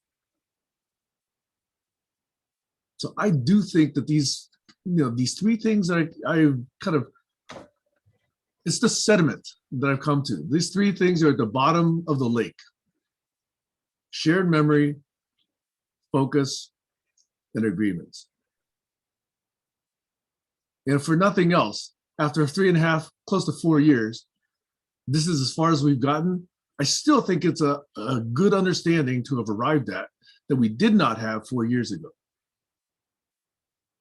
Okay, And, I yeah, it took a respond. long time. Yes, please do. First, I'm not a diplomat. I'm a nothing. I'm maybe tradesman, like Foucault said. So I'm just trading with methods and trying to spread positive news.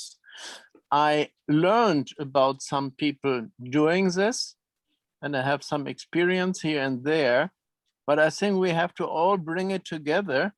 And the method I discussed early in GCC, that everybody concise makes a presentation, maybe 15 minutes, not long, and not such a hot seat where you get 3 or 5 minutes and such strange questions, and not be on the surface, but on the practical level. That would help. And some people might want to do 2 presentations every 3 months, and others only have 1 presentation. But be concise and collect that and record that. I'm thinking about them, because then we have meat, then we have content, and then we don't have opinions. Really have people speak and question them, what they learned, what is failing and what is missing, and not having opinions out of context. Thank you for bearing with me. I Heiner, really do you have 30 more seconds? Do you have 30 more seconds, Heiner? Yes. Okay. I am about ready to propose a new format for barn raising then, if this is actually something, okay? I would propose perhaps, and I'm not 100% here, but I'm like 95% here, okay? The first hour be prepared presentations, either papers or presentations or well-structured outlines, you know, let's say 10 to 15 minutes each. Okay. And that the second half be discussion of those presentations. That would give you a way to bring forth a well-structured, well-crafted, good story that someone could actually bring that's prepared. It's not just, you know, flow of consciousness. It's not, you know, just ranting. Okay. It's a structured point that wants to be made. And then if we have 3 or 4 of these, then the second hour, I think, would be quite rich. So I'm about to think, hey, maybe let's take your suggestion. In fact, it's one way of me trying to lower your level of frustration a little bit, okay? Which I try to do whenever I can, Heiner, other than those moments where I ask permission to poke you, okay? So I am trying to see if I can actually, you know, feel more connected, more collaborative, more co-creative, okay? So when I hear you speak about this, I'm saying maybe that's an interesting new format for GCC that we could experiment with. Over. I appreciate, but I recommend have 1 or 2 presentations and make this presentation short and have maybe even double the time discussion before the next presentation. We all have very limited capacities. And I studied all these old meetings from Macy to Alpach to wherever. They had profound presentations and they documented each question and answer.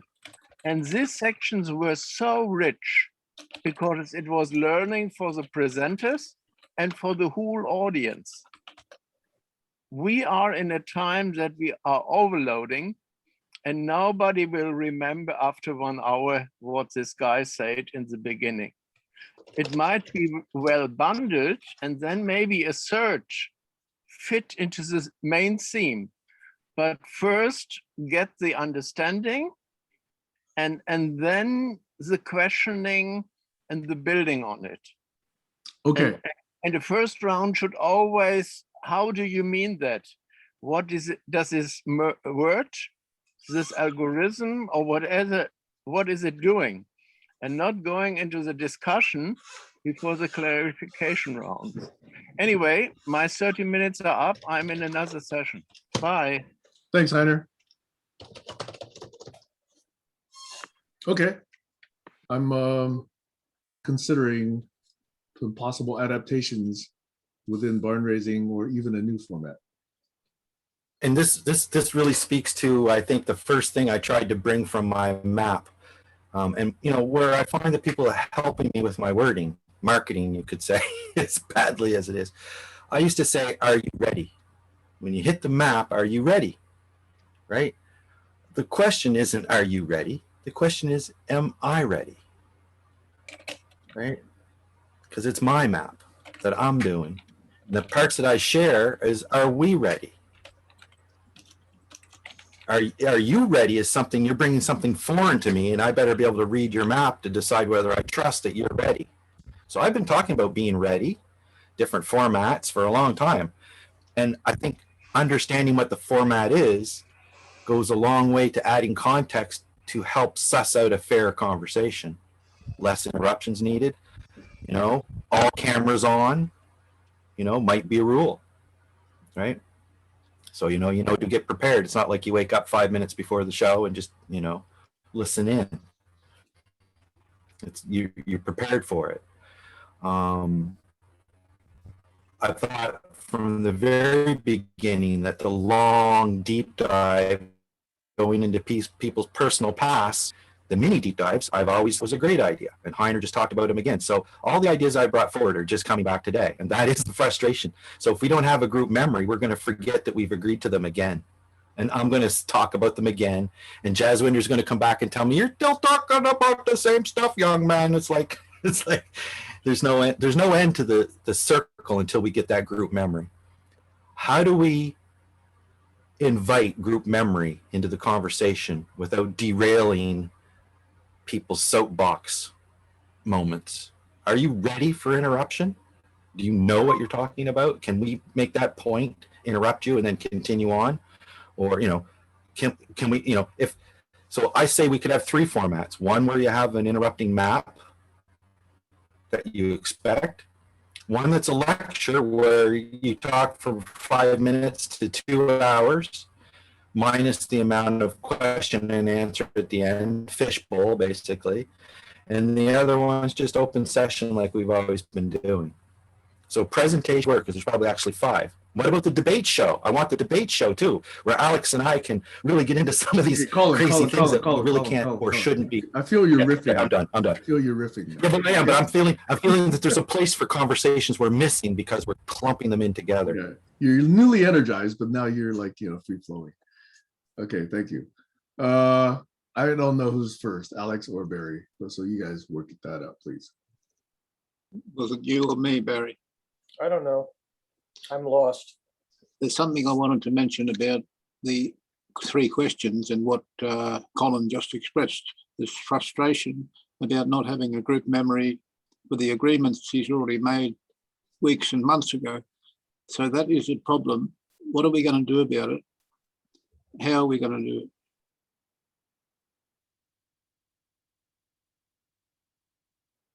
Okay, thanks, Alex. I have a response, but Get Barry's ready. next. Yeah.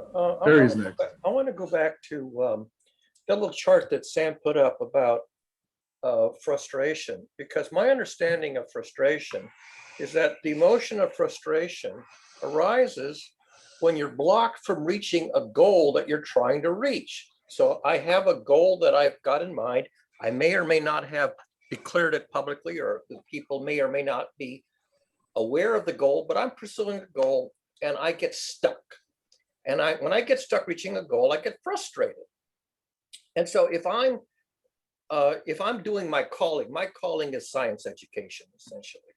So if I'm working with somebody who says, or who demonstrates, I'm frustrated because I'm unable to reach a goal that I have in mind. It's an important goal and I just can't get there. I'm frustrated. My first question is, what's your goal? Declare your goal so that I can know what the goal is that you're trying to reach that you're getting blocked at. What's your good? explain what you just meant by that? What's your Sorry. good? That was a rude interruption. Yes. What's your good? I always like to know what someone's good is. Yes. Oh, that's your synonym for goal. No, No? it's an analog, not a synonym. An analog. Okay. So, so the point is that if I'm playing the role of coach or mentor or helping somebody diagnose why they're frustrated, the question in my mind is, where do you have a gap in your knowledge where if you didn't have the gap, it was filled in correctly, you could proceed? Or where do you have a misconception where you're harboring an incorrect belief that's the cause of your block? So is it a gap? Is it a misconception? So the next question on my mind is, can we diagnose a gap or a misconception that's responsible for the blockage? And that's a diagnostic process, which is all part of this emotions and learning model. And one of the things that I may have made a presentation on, if there was an opportunity, is I would have presented this model of how people learn, why their learning gets blocked or goes off the rails, and whether or not they're laboring under a misconception or they got a gap that they can't fill in, and then how do we fix that? And that's the role of an educator. An educator is not necessarily a teacher. I mean, I can play the role of a teacher saying, okay, Sam is interested in whether there's any model for how humans behave. I can say, well, I know of one that's really quite interesting. And I can tell you, here's Gerard's model of human sociocultural dynamics that I stumbled onto back in the late 90s. And well, it's one way to model how humans behave. Maybe you're interested in it. If so, I can present it, because actually I've written up a one-page presentation. I can present it in about 5 minutes. Now, maybe you'll say, oh, that's exactly what I was looking for. You can say, well, I don't know that I want to buy it, but at least you can go shopping. Okay. That would be a presentation. So the alternative between presenting something that I imagine is what you're looking for, or doing the diagnostic reasoning to figure out why are you stuck? And that's that's the calling that I try to provide as a service. Now, people say, no, I want to learn on my own. I don't want anybody to teach me. I don't want anybody to diagnose me. I just want to go out and figure it out for myself. Like, okay, then I don't have a role to play. That's fine. I can live with that. But I got to know. Am I bringing a service that's useful to this individual, but not to that individual? All right, I'll have a conversation with this individual. It'll be beneficial. This one, okay. They go off by themselves and do it their own way. Fine, no problem. What do you think the frustration is of the GCC? Because I've heard you identify it a few times, different things that you say, well, I just blah, blah, blah, blah, blah, blah. The GCC, blah, blah, blah, blah, blah, blah. Like I've heard you say it a few times and trigger Sam. Have you changed your opinion to a more nuanced view of what is the goal? Do you agree with what Sam's goal is? What's your goal? What makes you frustrated? Sam tried to identify what Heiner's frustration was. I really think we should focus on our frustrations, because that's how we can get over the humps, hopefully, or drop the stuff that isn't working. So the first question is, articulate your goal. And to articulate your goal, you're going to reveal your value, because the goal is something that increases the amount of value that you're gaining. So to say, what is your goal, is also essentially say, well, then what is the value that you're trying to increase your amount of? Which at the same time tells me, what is your disvalue? Because they're pretty much equal and opposite. So right away. So do you see something with the GCC specifically? Like you've got your goal individually, and I've got tons too. Like I've got many journey maps. The journey map that I use with the GCC has a context of the GCC. I act differently on my journey map with the GCC than I do with my employer, that I do with my cover. So different context matters. In the context of the GCC, what do you see, Barry, that you can do to alleviate the frustration that you see? How is GCC broken? How would my challenge is trying to figure out what is the collective value the collective goal of GCC as a community. What does the community called GCC want to achieve? What is the community goal? What is the community value that we're all subscribing to?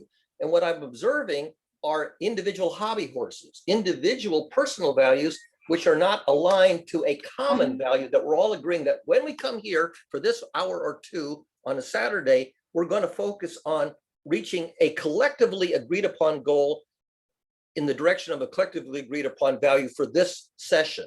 That's what I'm not getting. I'm getting like, what are we supposed to be doing collectively? Because I can be doing something on my own and you can be doing something on your own. But if we're here together, what do we all want to do together? Where is my contribution, my role relevant to what everybody else's contribution and role is?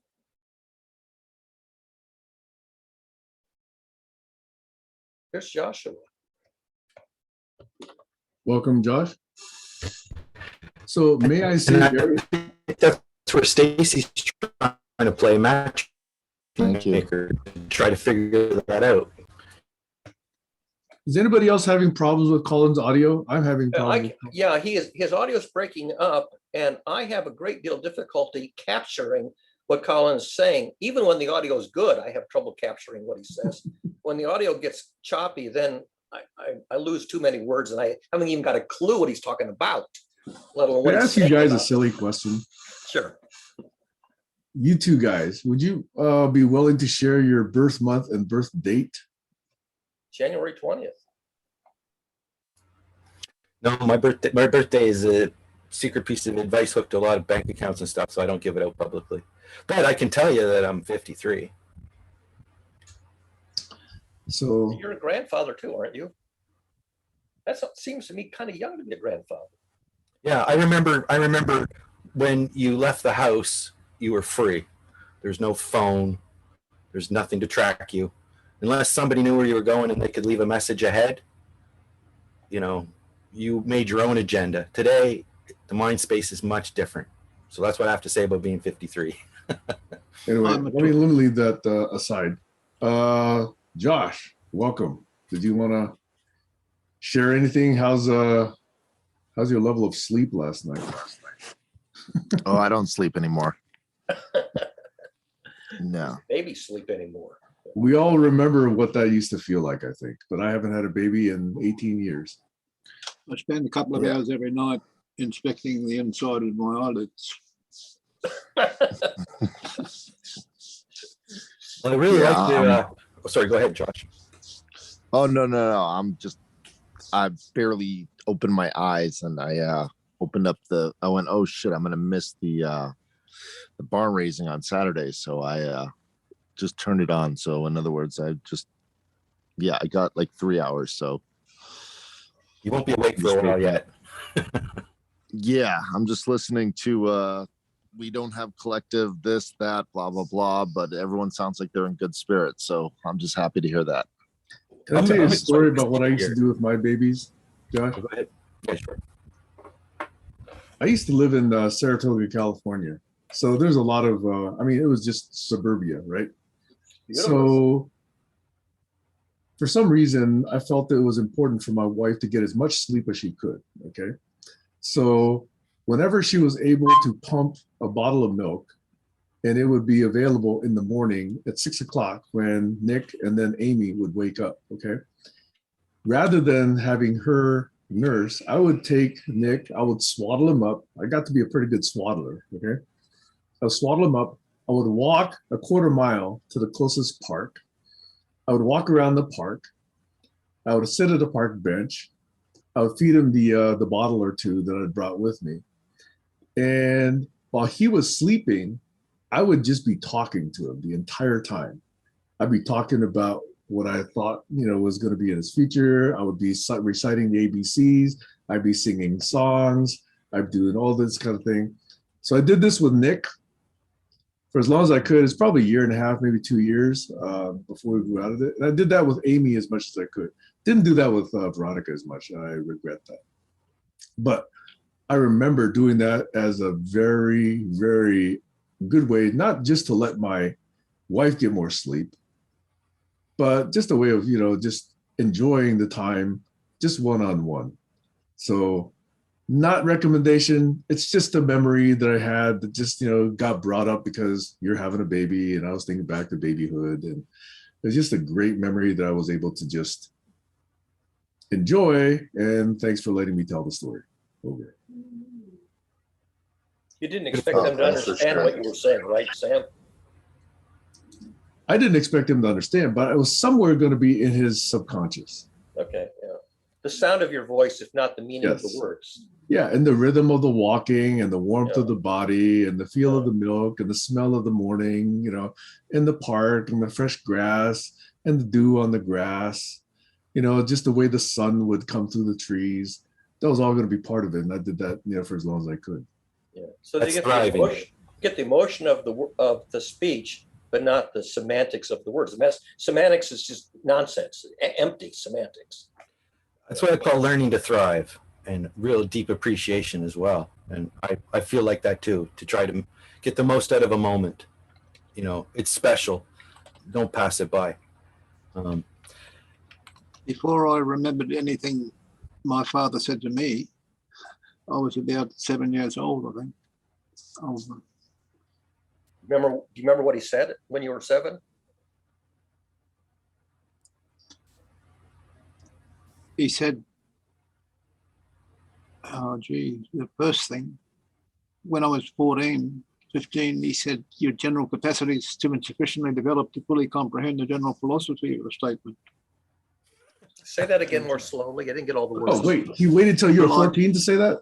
It's a polite way of saying, well, I was about 14, I might have been a bit older, and he was in the pub a lot, and I'd go and talk to him in the pub, and he'd hear me talking to his friends, so he interjected. But it's a polite way of saying you're an idiot, You don't know what you're talking. He says you don't know what you're talking about, correct? You lack the life experience to fully comprehend the general philosophy. Yeah. Yeah. You should have shot back. Well, you didn't give me those life experiences. Plus time. Yeah, the phrase "you don't know what you're talking about," I've heard that used a lot in my lifetime. It can be said a number of ways. Yeah, So can I bring it back to what we're talking about? I don't know what we're talking about. We're talking about something that's very dear to me in this group, which is trying new formats. Or Sam's thinking about proposing a format and he wanted more discussion on that. I think we're on the end of the show now, but that's 80% of my frustration is getting that point out. And then I think the 20% of what I want to talk about and the 2% I have been talking about lives in there. So spending all our time talking is really the trouble. So how would we propose the memory part of it? Because that's the missing piece, because we're already doing the talking, lots of great ideas. I proposed a map. Does anybody else got an idea? So Yes. here's my checkout. I'm just going to check out, okay? To me, it's less about the format.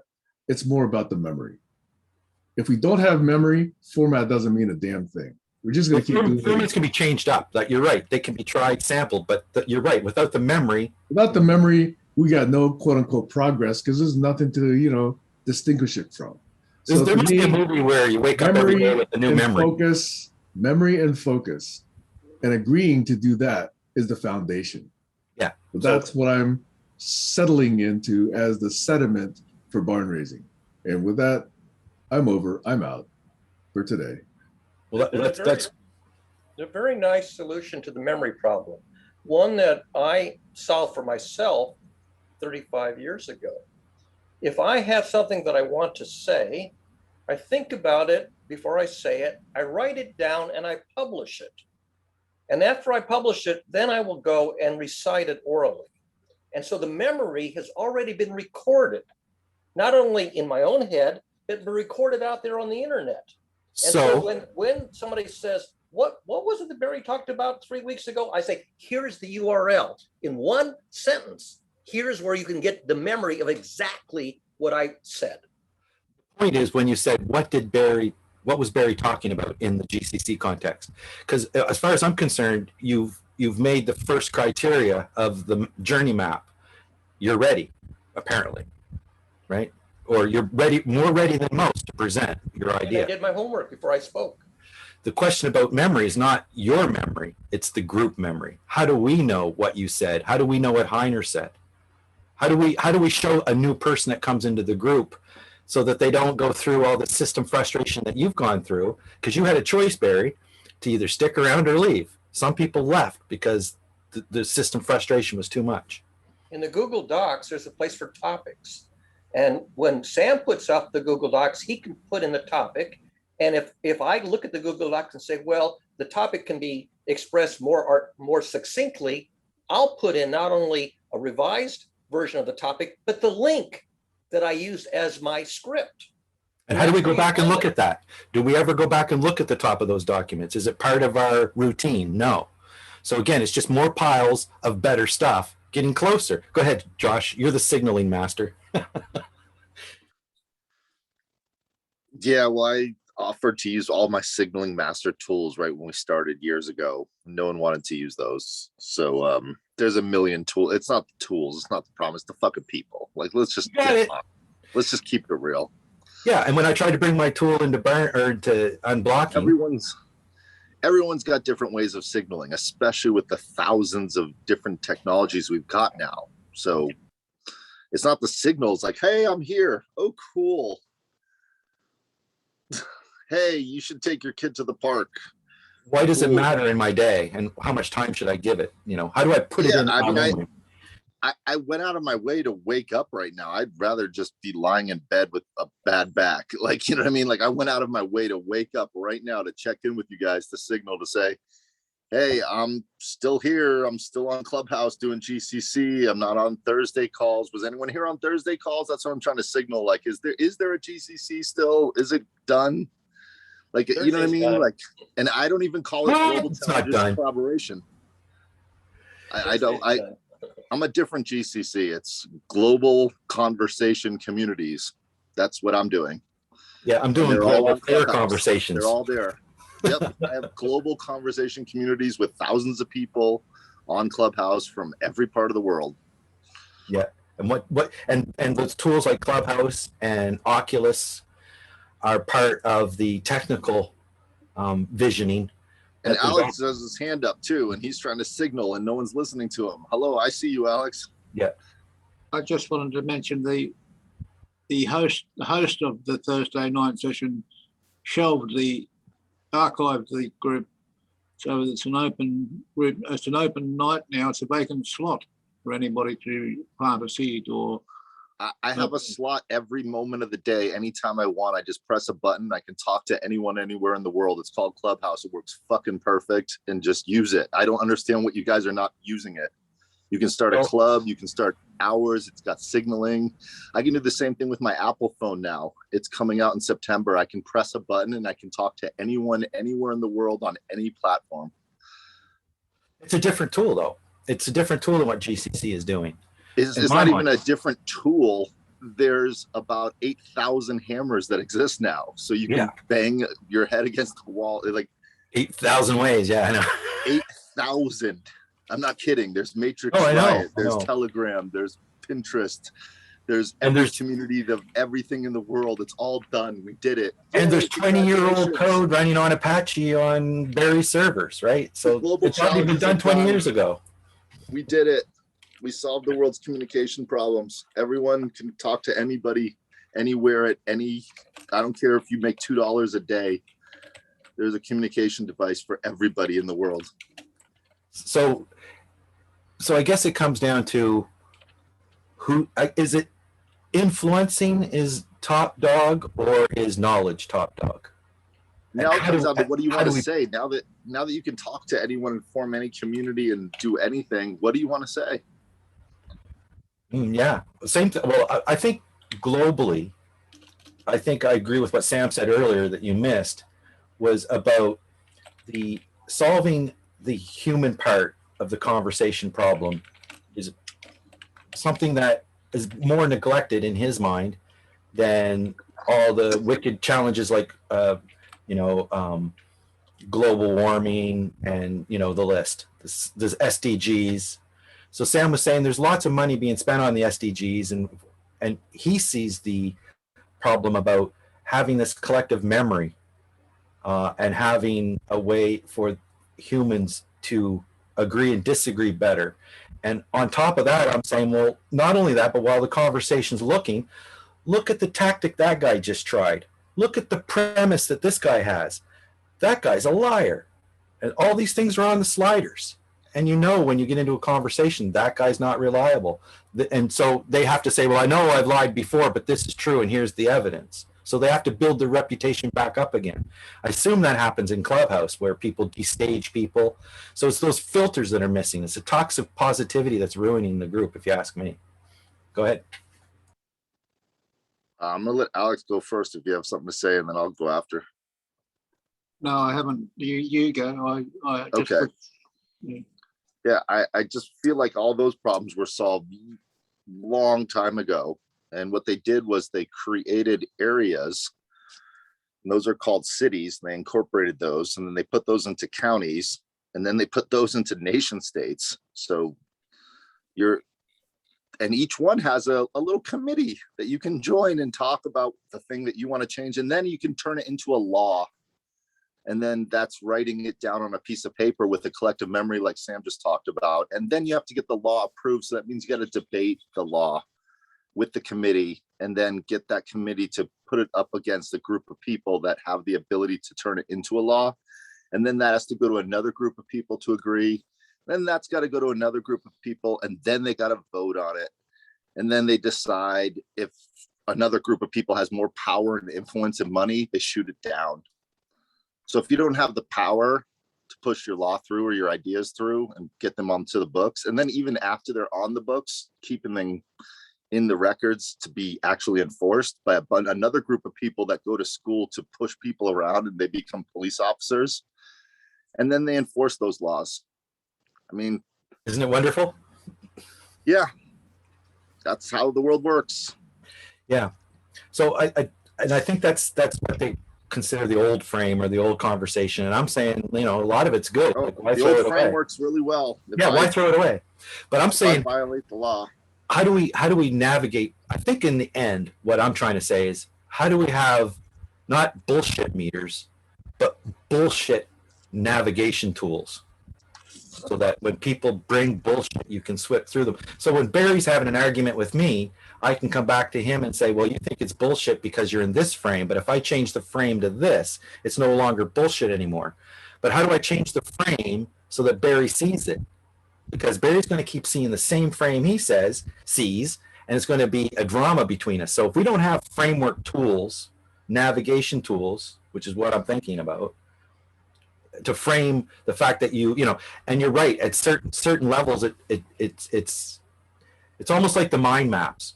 You use the mind maps to discover and to explore and to think, try to connect things together. Once you have a good idea, you found the report that explains it all. Like Barry says, well, you can stop that map right now. There's a report that was done that if you read this, that should fill in a lot of the holes of the, where you're meandering around trying to do sense making. Here's a really good piece of the puzzle. So that's what I feel. I feel we're kind of walking around trying to sense make, looking for better models to fill into our understanding. And if we can't make that scale to a way that the best ideas get to the top, then I'd say, oh, well, it's great, and we should probably have, I start thinking like I feel Barry thinks and says, well, we could actually use emotions to help in a certain type of system guide where somebody's learning should go. So a learning emotional guidance system. I don't know. There's, that's what he's presenting. And I'm thinking, it all works when it's in the pristine environment. But as soon as you put it into the real world, it falls apart because of the things you're talking about, Josh. And also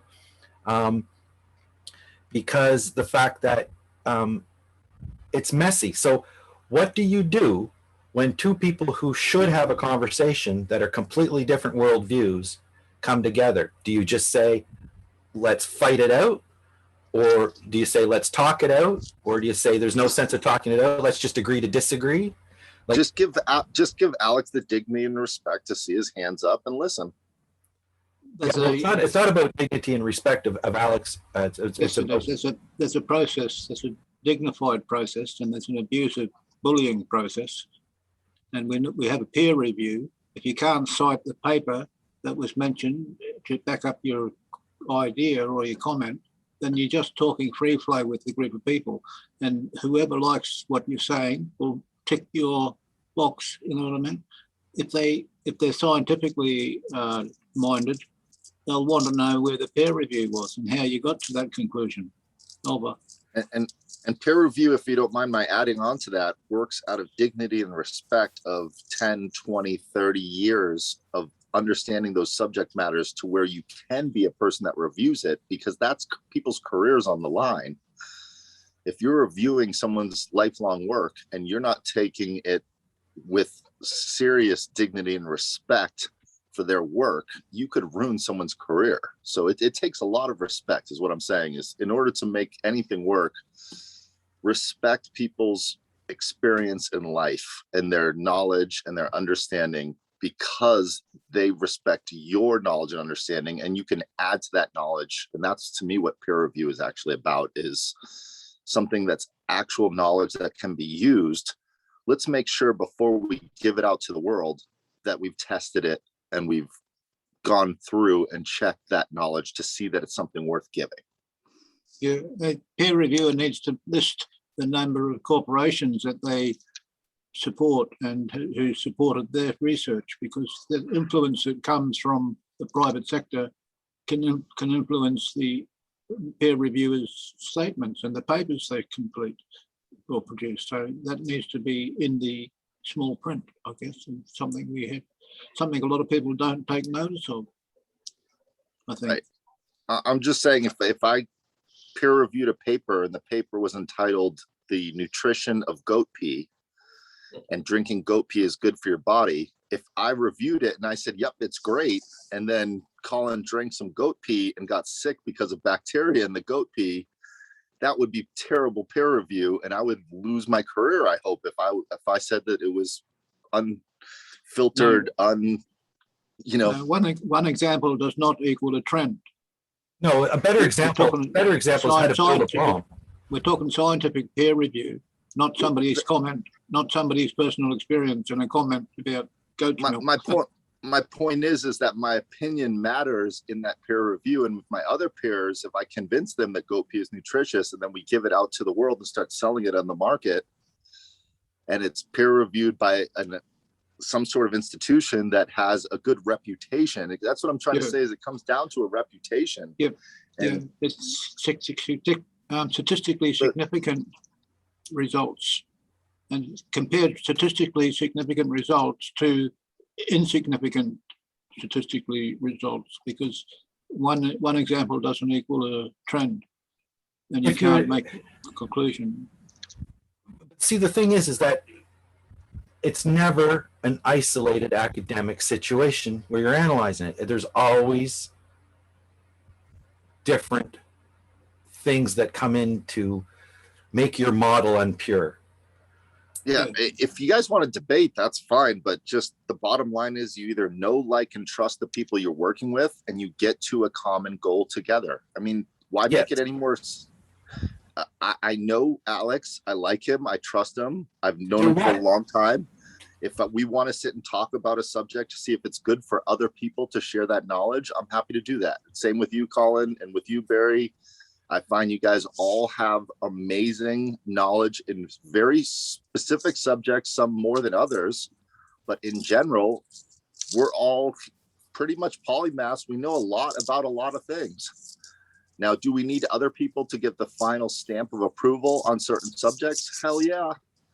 Do we need more people to get the knowledge better? I think so. And let's pick a specific subject. Barry clearly explained to me, I think it was about almost a year ago, about the law and how laws are made.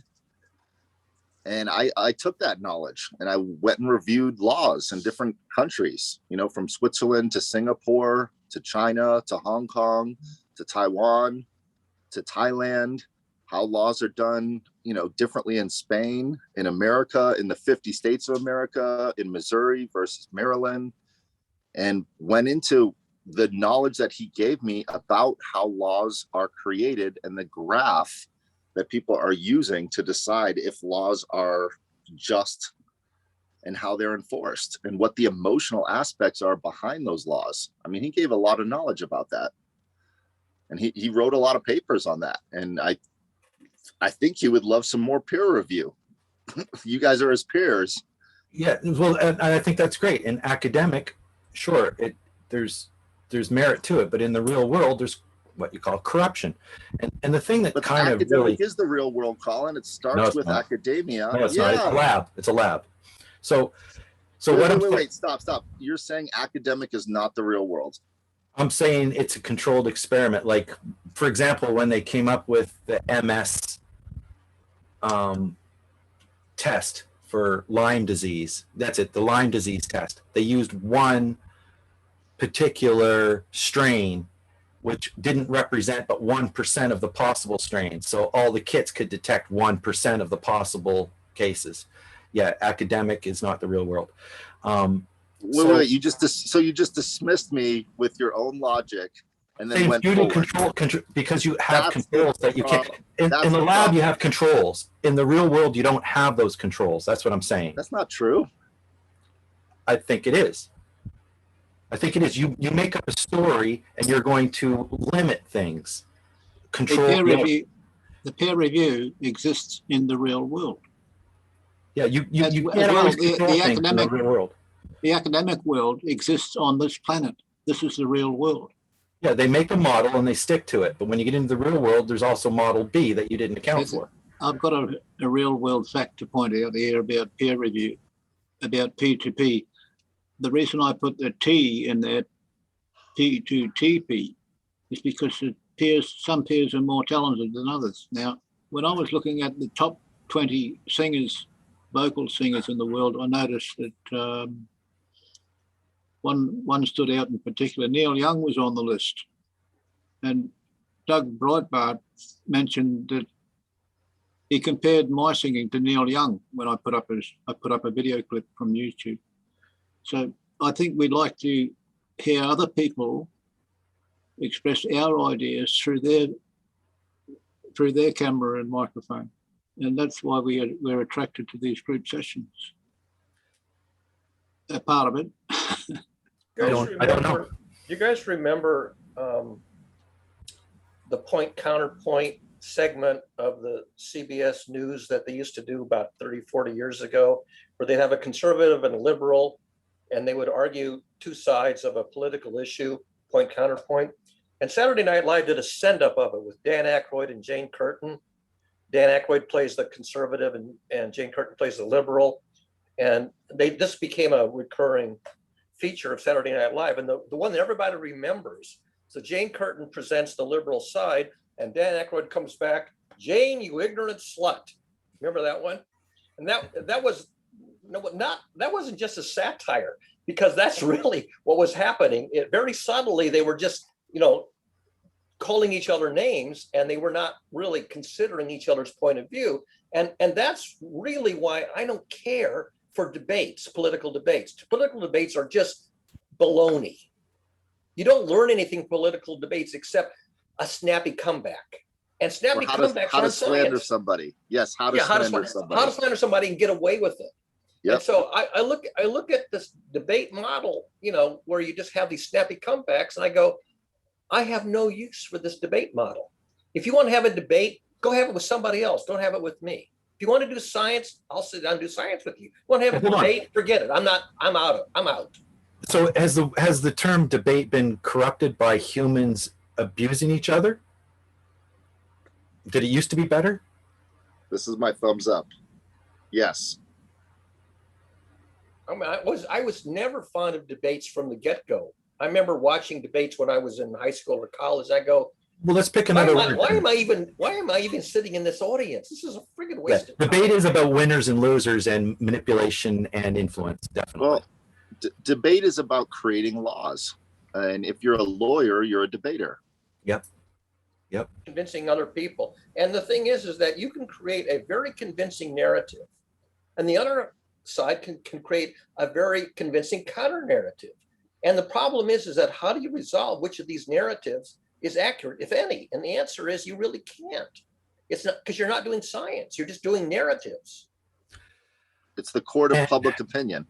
Yeah, it's just, I like this guy's story, I didn't like that guy's story. And I think if we This focus guy's on the story science, confirmed my prejudice, and that guy's story doesn't confirm my prejudice, so I'm going to go with this guy. and if we focus on the science and we don't focus on the political science, then we are having that that problem I'm talking about of misalignment and corruption of the conversation. It's not a conversation, it's an adversation. See, Yeah. conversation has a special meaning to me, but other people will use conversation when they really mean adversation, an adversarial debate. And an adversation to me is not converse means to talk with, not to talk against. Adversation is to talk against. Conversation is to talk with. Okay, hold on. I like conversations. I abhor adversations. Okay. Absolutely abhor them. Okay, here we go. Let's do this. Let's do a little timeline.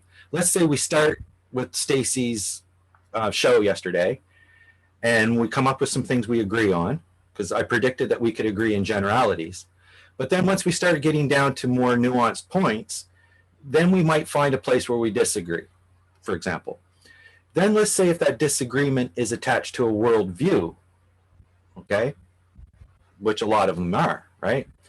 So at that point, we can choose, like I was saying with Josh earlier, do we just choose to in the conversation game, to make it fair? Do we stop talking before we start to turn into a debate?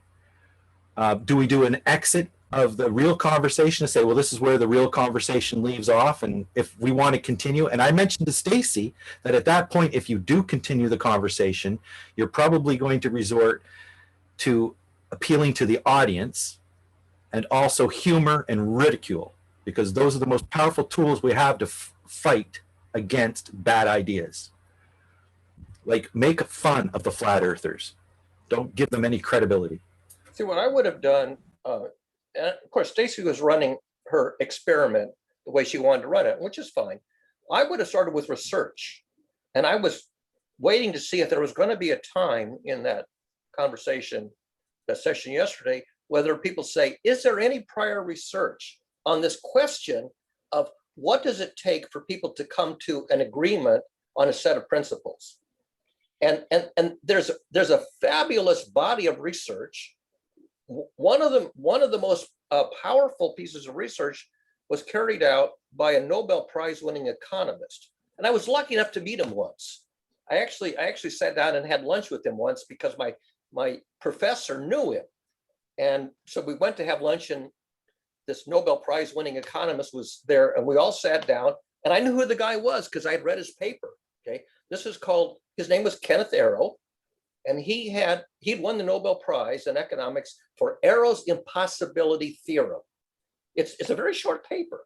And he says, here are some abstract criteria, which we all agree we want to have our voting system, our social choice function, should meet all these criteria. And then he showed there does not exist a social choice function. There does not exist a voting system that can resolve the individual preferences of individual people and come to a collective social choice. He showed it's an impossible problem. And it's a very famous result. Won the guy the Nobel Prize. Okay. Now, yesterday in Stacey, I was wondering, are we going to get to the point where Arrow's impossibility theorem becomes the monkey wrench? Because he predicts it, and he shows in great technical detail under what conditions are you thrown into this monkey wrench where you cannot agree on anything by a social choice mechanism that makes any sense at all. And that goes all the way back a couple hundred years to a guy named Marquis de Condorcet. It's called Condorcet's paradox. And Condorcet gave the kindergarten example of a failure of a voting system. And it's a famous, famous paradox, Condorcet's paradox.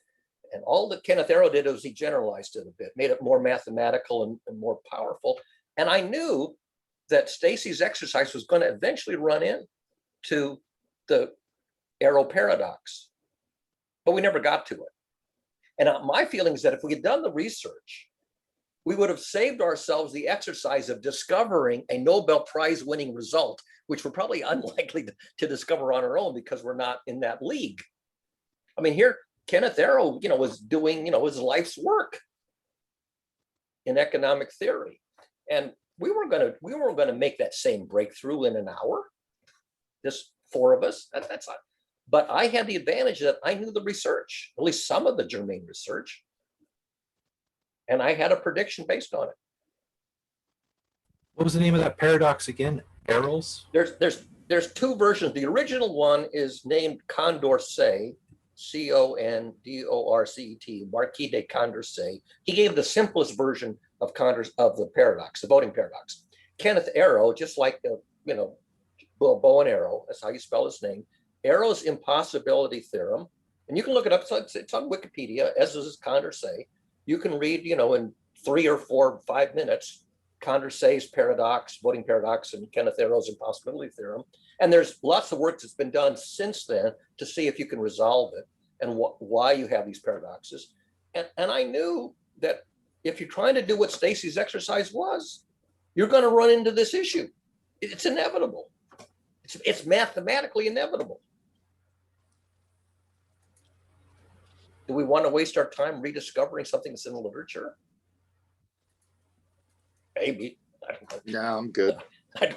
I think it's a lost cause because we're going to be continuing. Well, we're going to be continuing on Tuesday, and so that's part of the collective intelligence that we have. I mean, Stacy knows it. I mean, I mentioned to her in advance by name, Kenneth Arrow's work, and I said this is going to come up one way or the other, but I'm not going to push it. I'm not going to get up there and say I'm the expert and I'm going to dump this on you and derail this whole exercise. I didn't do that, but I knew that it was going to become a relevant issue sooner or later. Well, why don't we? Why don't we derail the exercise? I'm sorry, I missed it. Say it again. I'm saying, why don't we derail it? Not, I mean, in a negative way, but in a way that we all agree, because if Stacy agrees that you're right, this was an interesting exercise, the reason I wanted to do it was A, I didn't realize B, maybe it would be better if we all went in the direction of C, because it is about not wasting time. Now, that was the point yesterday. Like Stacy said, well, you didn't ask me why I'm doing this. And that's the problem I have. By the way, I knew why she was doing it. Well, why was she doing it? She wanted to do an exercise to discover independently whether a small number, in this case 4 people, could agree on even one criterion for a guideline. A guideline in respect to what? How we're going to conduct ourselves in a community. One behavioral guideline that we're all going to say, this is a good guideline, and I'm going to commit to adhere to that guideline to the best of my ability. I don't know if that was the boundaries of her experiment. I do. Yeah, but that's good, because I would want to stick to that, because the conversation went in different areas, right? Sure. The conversation derailed, which it always does in GCC and other, not just in GCC, but people go off on tangents, and this is empirically observable phenomenon. People will get defocused from the original focused intent, and they'll go off onto a hobby horse. This happens a lot, and you can expect it. You don't like it, but you can expect it because it's a recurring phenomenon. And I knew that was going to happen. But do we agree to allow it to happen? Because that's fair. If we agree to move in the conversation, that's an emergence we agree to. If somebody doesn't realize in the room that there is a premise, then maybe there should be like a little square at the top of the screen that says premise, so that the free association derailing conversations are minimized. So people know that if they want to do banter, that they could play back the video later and put in the comments later, because that's what I'm kind of working on, after the fact comments, because we can't talk all at the same time. Go ahead, Josh. Good morning, Josh. Josh turned off his camera and his microphone. Yeah, because his wife just woke up. Yeah, she's bringing the baby outside. That's what I figured, baby time. Yeah. So yeah, I think we should derail bad ideas. I don't think we should take it to 14. I think we should have a gentle protocol, but a stern one. Like, why are we wasting our time? Not wasting my Let time, me help you. right? So maybe it isn't wasting my time. Maybe I have yet to be convinced of why it's important that we should talk about a certain thing. Yeah, there's an interesting thing. You may not be aware of this, Colin, but being a science educator and being an educator in general, not just a classroom teacher, but any kind of an educator, like Science Museum is not a classroom. It's where people come to learn some science who are not scientists. And one of the things that you discover if you're in the education business is that some people are very eager to learn and put a lot of time and energy into learning and are very successful learners. And other people have a very hard time learning. Either they're not interested, or they don't do their homework, or for whatever reason, they don't get very far in the learning curve. Yeah, Feynman makes that example really clear about people in science. Yeah.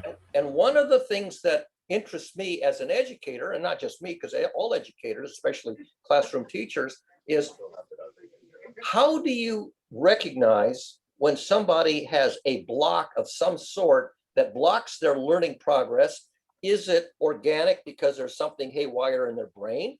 Is it some attitude from some negative life experience, a trauma, or what? And number one, can you diagnose a learning disability or a learning inability or learning resistance? Can you recognize it? Can you diagnose the cause?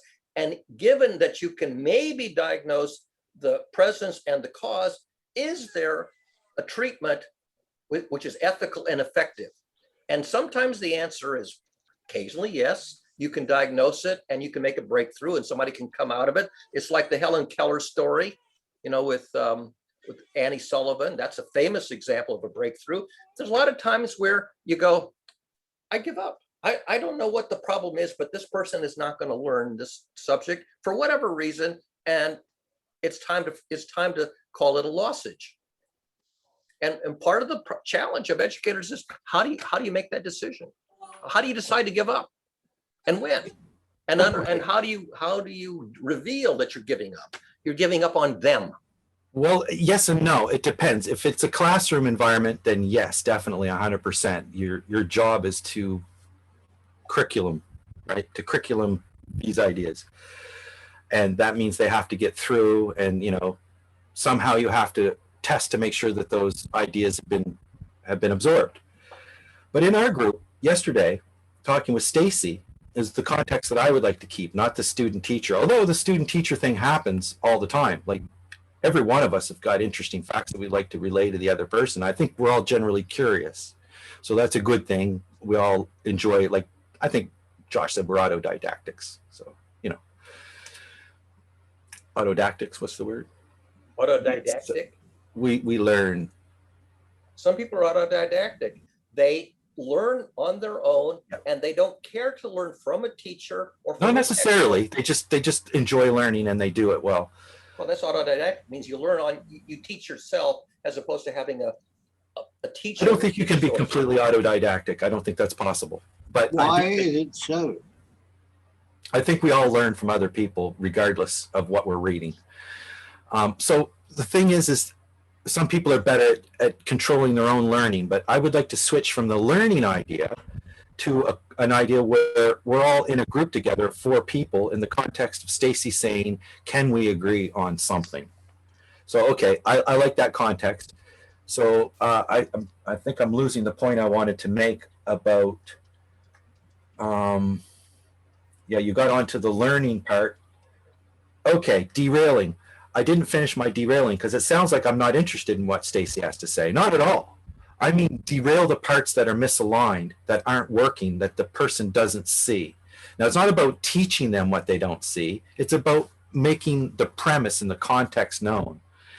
And if somebody wants to say, well, you just follow along and we'll see where it goes, and they're leading you down the golden path, or, the garden trail, leading you down the garden trail, like, how long do you allow them to do that? Now, the Socratic method does that a lot, right? That's the garden trail. They're leading you down the garden trail and make you think. They're leading you with questions. To the frontier. Yes. The Socratic method leads you to the frontier from solid knowledge, which is good and solid, to the foggy frontier beyond which you don't have any knowledge. When you get to the frontier, that's where the work begins. The purpose of the Socratic method is to locate the frontier. Right. And there's no peer-reviewed article to show somebody at that point, Alex. There's hundreds that point to ideas around it. So I don't feel I'm here collecting people's reports to come up with a final report to convince you of something, Alex. I'm trying to say, how can I come up with tools so that we can have the most effective conversation and you understand what I'm saying, I understand what you're saying without getting each other totally frustrated. But in thinking this through, I think it's near impossible in certain circumstances. And those are the circumstances I like to highlight where it won't work.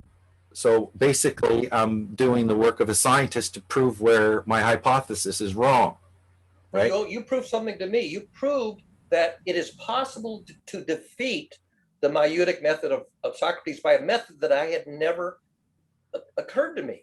Because you built a false classroom. You built a false classroom and assumed that I was sitting in it. You didn't know I could snap my fingers and disappear. No, that's not what I'm saying. I'm saying is you proved to me that there is a way to completely defeat Socrates by a method that had never occurred to me. I don't think I defeated Socrates. I think what I did was point out a misalignment that wasn't worthy to continue down. And to you as a failure in the method, to me it was an abort. I aborted. That's no big secret. You aborted by not responding. Well, I aborted because it wasn't friendly. So, but I also learned something very powerful. I learned that's what politicians do. Because I never really understood how politicians evaded answering journalist questions. And you demonstrated beautifully how a politician can evade answering a journalist question. Oh, well, I think, yeah, if I'm thinking about the right example, that was where you were trying to get me to say whether I believed I had a body. No, that was much later. I wouldn't answer that question. I remember I wouldn't answer that question because that was something that you led me down a new path and switched the premise. And my point was, let's go back to my premise. And your point was, answer my question. And I said, well, let's go back to the premise. And you're going, no, answer my question. And then when I finally said, what's your claim? You said, I don't have a claim. And I said, well, then you're not in the conversation. I had a perplexity. I had a puzzlement. I had a gap in knowledge, which I needed to know to have a conversation with you. And I couldn't get that gap filled. How do we frame that? How do we frame that so it's not conflated with thinking that we are having the conversation? We weren't having an conversation. Let me interrupt. How do we frame it to know that? That's the point. Let me interrupt. Go ahead. Go ahead, Alex. There's a saying that I've heard several times in the recovery groups, and it goes like this. It describes the dilemma that you two are talking about right now, and it's this. A mind convinced against its will is of the same opinion still. See, I had a gap. I had a lot of gaps because I didn't know Colin. I didn't know from Adam. He was a total stranger. So see, I say, oh, here's a total stranger. I don't know where to meet him on a peer level.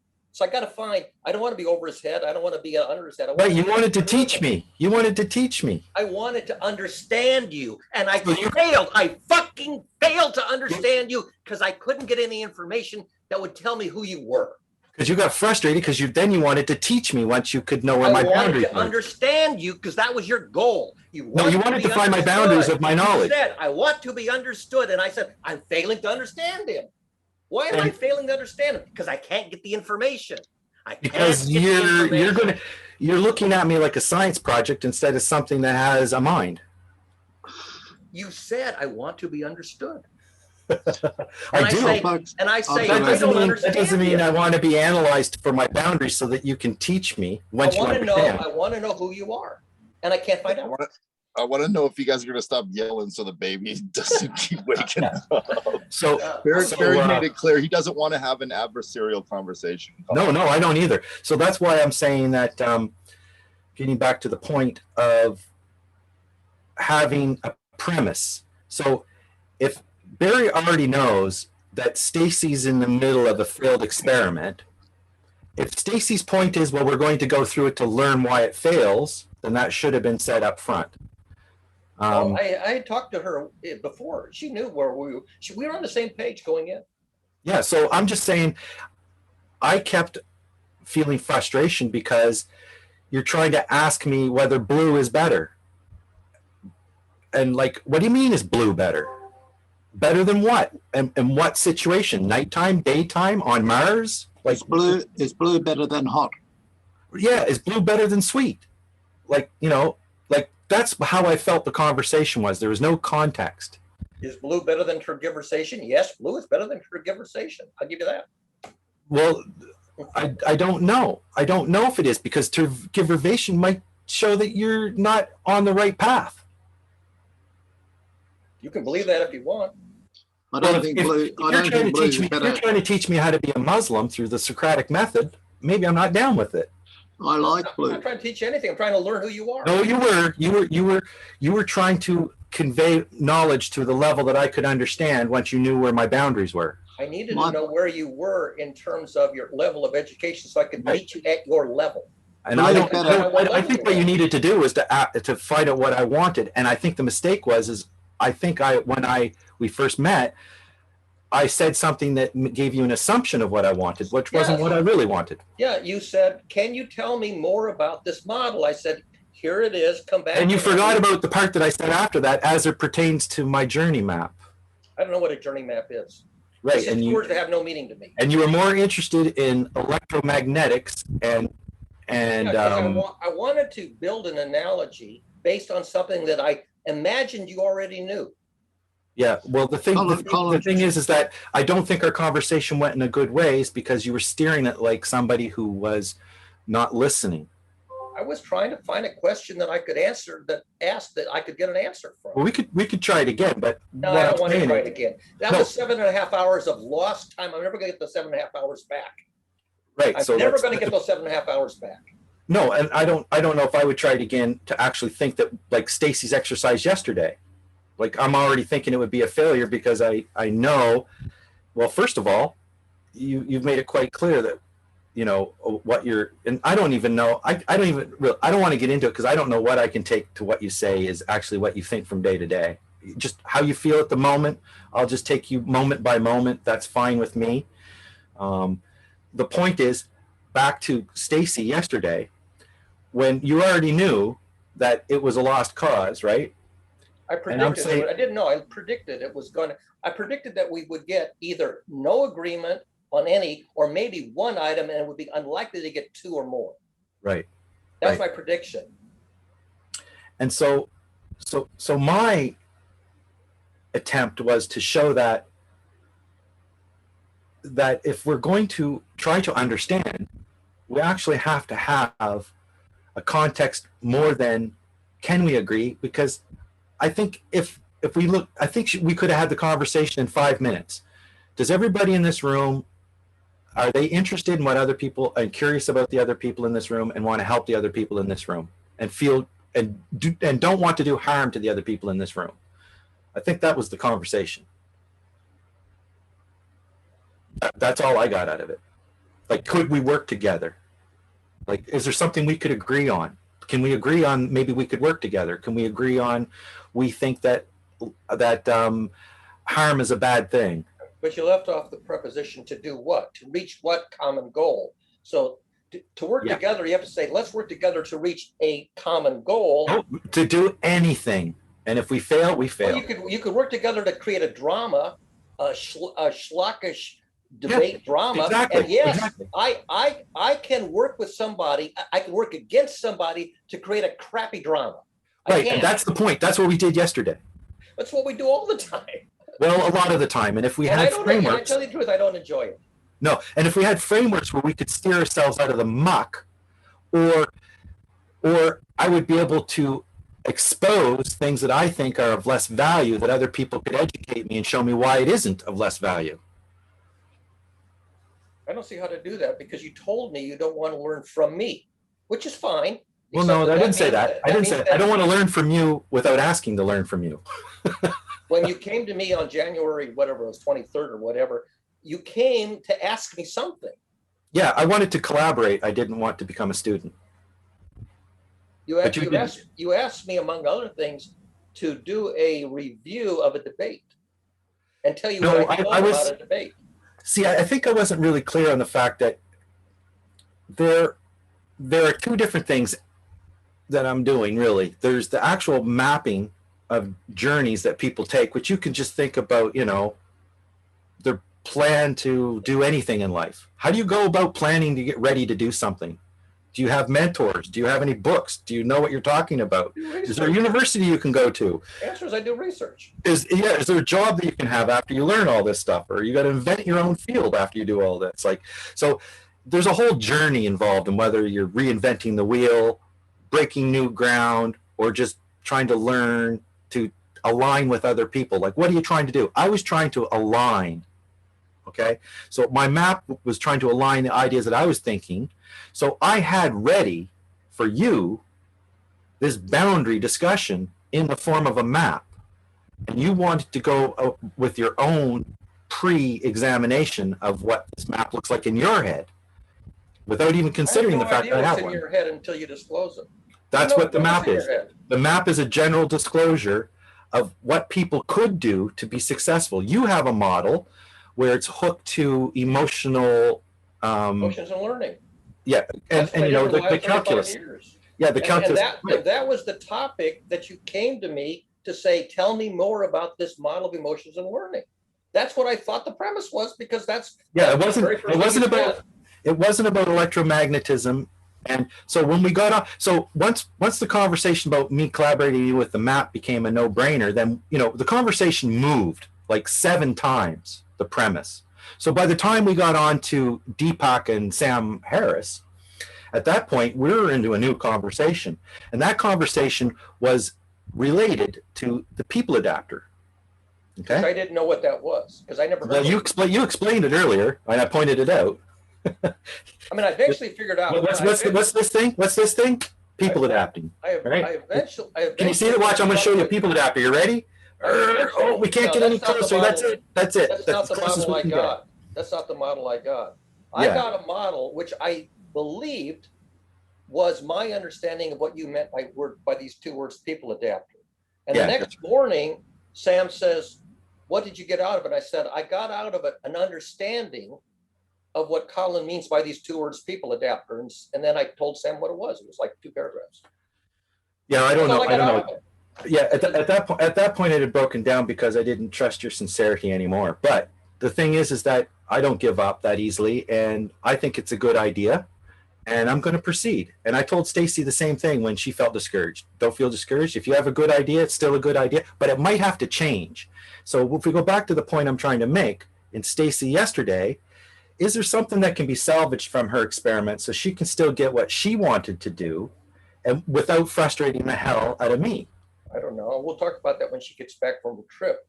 But Yeah, so on that- Tuesday we're going to go back into that, right? And so I'm saying maybe I shouldn't be part of that conversation if she wants to continue to play generalities with no context. Well, I mean, Stacy and I can have private conversations where nobody else is present. If the presence of a third person makes it impossible to have the conversation we would have had if it was only 2 of us. And Yeah, no, we all do that. Yeah, the sure. point is, no, I would even though I think I could bring value for what I have to bring, it's not aligned with her purpose of doing the experiment. It's not aligned with Sam's. It's not aligned with Sam's purpose of being in GCC. It's not aligned with yours. It's aligned with hers. So it's her journey map. So if she would say, I have this idea, it's an experiment I want to do. I know it's going to in failure, but there's certain reasons why I'm doing this. Would you guys please share your time and attention with me as a friend, as a collaborator, as a GCC member, as whatever? Would you give to me? I'm asking from you. Yeah, And not just assume that we're going to go down the garden path when anybody wants to talk about whatever they want to talk about, with what I thought you did to me. You were leading me down your garden path of your assumptions. And it was very interesting because you're a very interesting person. But after a certain point of time, it gets frustrating. I assumed that I knew nothing about you because I didn't know anything about you. No, it's not about me. It's about the idea of what a people adapter is. And when I tried to explain what a people adapter was, I think you got the assumption, I could be wrong, that I was trying to diagnose people and slot them at certain value. No, that's not. That would be bad. What was really very interesting to me is the time, I think it was on a Thursday, where Doug says, I want to relanguage people adapter. Yes. And he says, whatever this word means, this label, people adapter, is unclear to people. Let's see if we can find 2 or 3 words in the English language that everybody knows what these words mean and that they are synonyms of people adapter. He So tried that. conversation adapter is what I came up with. Yeah, it was, you added the word, you added and subtracted the word conversation in there a couple Yeah. of times. So, Yeah. so Doug spent about 20 minutes at the end of that session trying to relanguage either people adapter or conversation people adapter, and he didn't succeed. He didn't succeed. At the time ran out. The 2 hours ran out. Yeah, I don't think it was the right format, and to actually attempt to do that. So Doug never acquired in his own vocabulary a definition or a relabeling or relanguaging, in his words, of people Well, adapter. The secret is that it's common sense. It's when it's not happening that you have to point it out. That's the trick here. That's why I'm saying Heiner wants to do peacemaking, but when peacemaking isn't happening, that's what you got to point out. It's not that, if everybody did what they're supposed to do, then, it's obvious. I have nothing to give. But as soon as you start to bully or screw with somebody's narrative, reframe it, give political answers, stonewall, May I give you move the cheese. May I give you an example of bullying? There's many. I'm gonna give you an example. And there's a recording of this example. You can go back and check it. You ready? Yeah. Listen, listen, listen. You recognize that? I don't know. I don't recognize that. There's a recording of it. No. We're present. The thing is that there's a lot of emotions that happen here, and I don't really think that a trigger and someone reacting to a trigger is actually bullying somebody. I think it's got to be a bit more premeditated than that. You don't remember, do you? No, I don't. Okay. That's very interesting because you're talking about memory in GCC.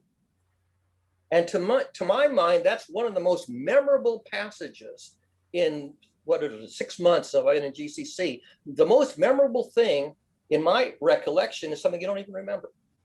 No, there's lots of those. The thing I remember is not necessarily the actions, although I do remember a lot of those. It's the meaning behind them and the trajectory. And I find as I have the ability to go back and search through and expose people's bullshit, which is what I'm actually trying to do with the people adapter, I don't want to do that to the people here, because the people here are leaning in, well-intentioned people that I should be building trust with. So I should be looking for the best in each other. I don't trust people who insist in a bullying tone of voice that I listen to a false accusation. Well, I don't know what you're talking about, but at the same time, I'd like to know what I'm talking about. sure. What time do we have? I will give you, I have to go get it. I will go give you in one of the chats an 8-minute gem.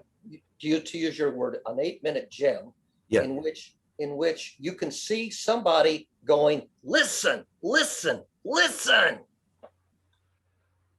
Yeah, I could see Sam or Doug doing that. Sam, I think it's coming back that maybe Sam had done that. Not sure. See if I still have it right. I may So, actually. but the point is, it could have been Heiner too, because people get frustrated. Jazz has gotten frustrated. So yeah, when people get triggered or frustrated, we should definitely see if there's anything to be learned there. But I'm still trying to hammer, as I did in all of our conversations, back to the point I'm trying to hammer. And I don't mind you adding new things. It's just, can I remember what I was talking about? What I'm talking about is how do we have the conversation, because it's going to come back on Tuesday. And Stacy's determined to do this. And I think Stacy has a lot to offer in her hosting abilities, and her abilities to be diplomatic, and her abilities to be fair and honest. And if she wants to use all of those skills to try to find out if we can agree on something, then that's a worthwhile thing to do. But to set it up so that it's a thing that she wants to do herself and put us through it, that's where I start to get confused, where I have to say, okay, is this Stacy's thing that she's doing as an experiment and I'm a participant, or are we collaborating on something like what we can agree on? And if I say to her that there's no way we can finish this unless we have a context. Could we then not say, well, I'm saying like not derail what she's doing, but add that to it before we attempt again and stick to that context so the conversation doesn't move. That's all I want to have. I want to have a way that things can dynamically change, but you don't forget where you were. And if you're in the middle of a debate and you make a point, like you're going to say, like right now, somebody said, listen, listen, listen, right? So if you can bring that point back and it has a value to it, then how do we remember that, bring it back into the conversation without derailing the conversation we're trying to have? So I see several conversations have to be fragmented off, and almost like a bee going to all the different flowers. And then you look back and in the fall you have a harvest. It's not like you know which bee touched which flower. It's that, you know, we have to understand this field needs to be pollinated somehow. So how do we navigate the pollination of the ideas so that we don't forget them, that, you know, that we come back tomorrow and it's a different field. It was a hay field yesterday and today it's you know, it's poppies. It's like, it's maddening. It's maddening not to be able to track the format and have people follow with a group memory, not an individual memory. That's your first responsibility. If you don't have an individual memory, then I don't think you can effectively take part in a group memory or add to it, you know. Yeah, if a person doesn't know how to control themselves behaviorally, how can they control themselves in a group behaviorally? And if a person doesn't have their ideas pulled together individually, how can they express those ideas to a group? How do you get those ideas ready? And pointing out in the conversation when people are having a conversation where they know the answer because a study's been done, then that can short circuit a whole lot of wasted time, which is very valuable, that if you can add those things. And I know you can add those things, Barry. And you did today with the paradoxes. So how do we benefit from watching the flow of the conversation? To navigate the conversation is to be able to watch the flow of the conversation. And I think in order to do that, you have to add I don't want to say rules, but protocols that do, you know, when you're having a good conversation in a certain context, you just don't talk about anything, right? So how do we know when a conversation is being manipulated? And it doesn't even have to be intentional. It's just people don't know how to talk well. So they put on the conversation game. And like Stacy says, and you ask this question, and then you give a yes and no answer. You mark it on the map, and then you give a more detailed answer. And then if that turns into something new that you want to discuss further, you have to decide, well, are we going to change this conversation to follow this thread? Are we going to make a new thread? So it's basic project management. You know exactly what I'm talking about here, Barry. From a scientific point of mind, dealing with complexity is what we need to be able to do. It's the common conversations where people don't want to deal with complexity and they just want to have their simple answers. That's the stories we're up against.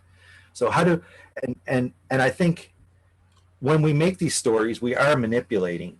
So how do we preface the fact that we're manipulating in a positive way, putting on these constraints? People do it all the time in scientific meetings. They say, look, I'm not an expert in this, but, or I might be glossing over the facts, but. People who are like flat earthers say, well, it's obvious that like Tom Osher, he was there telling us that, well, you're kind of a person that, thinks everything the government says is honest. Like, well, we know there's corruption in government, but to take on an opinion that you're going, like you, Barry, I know you say politicians are untrustworthy, right? You don't have a high opinion of politicians. Am I correct about that?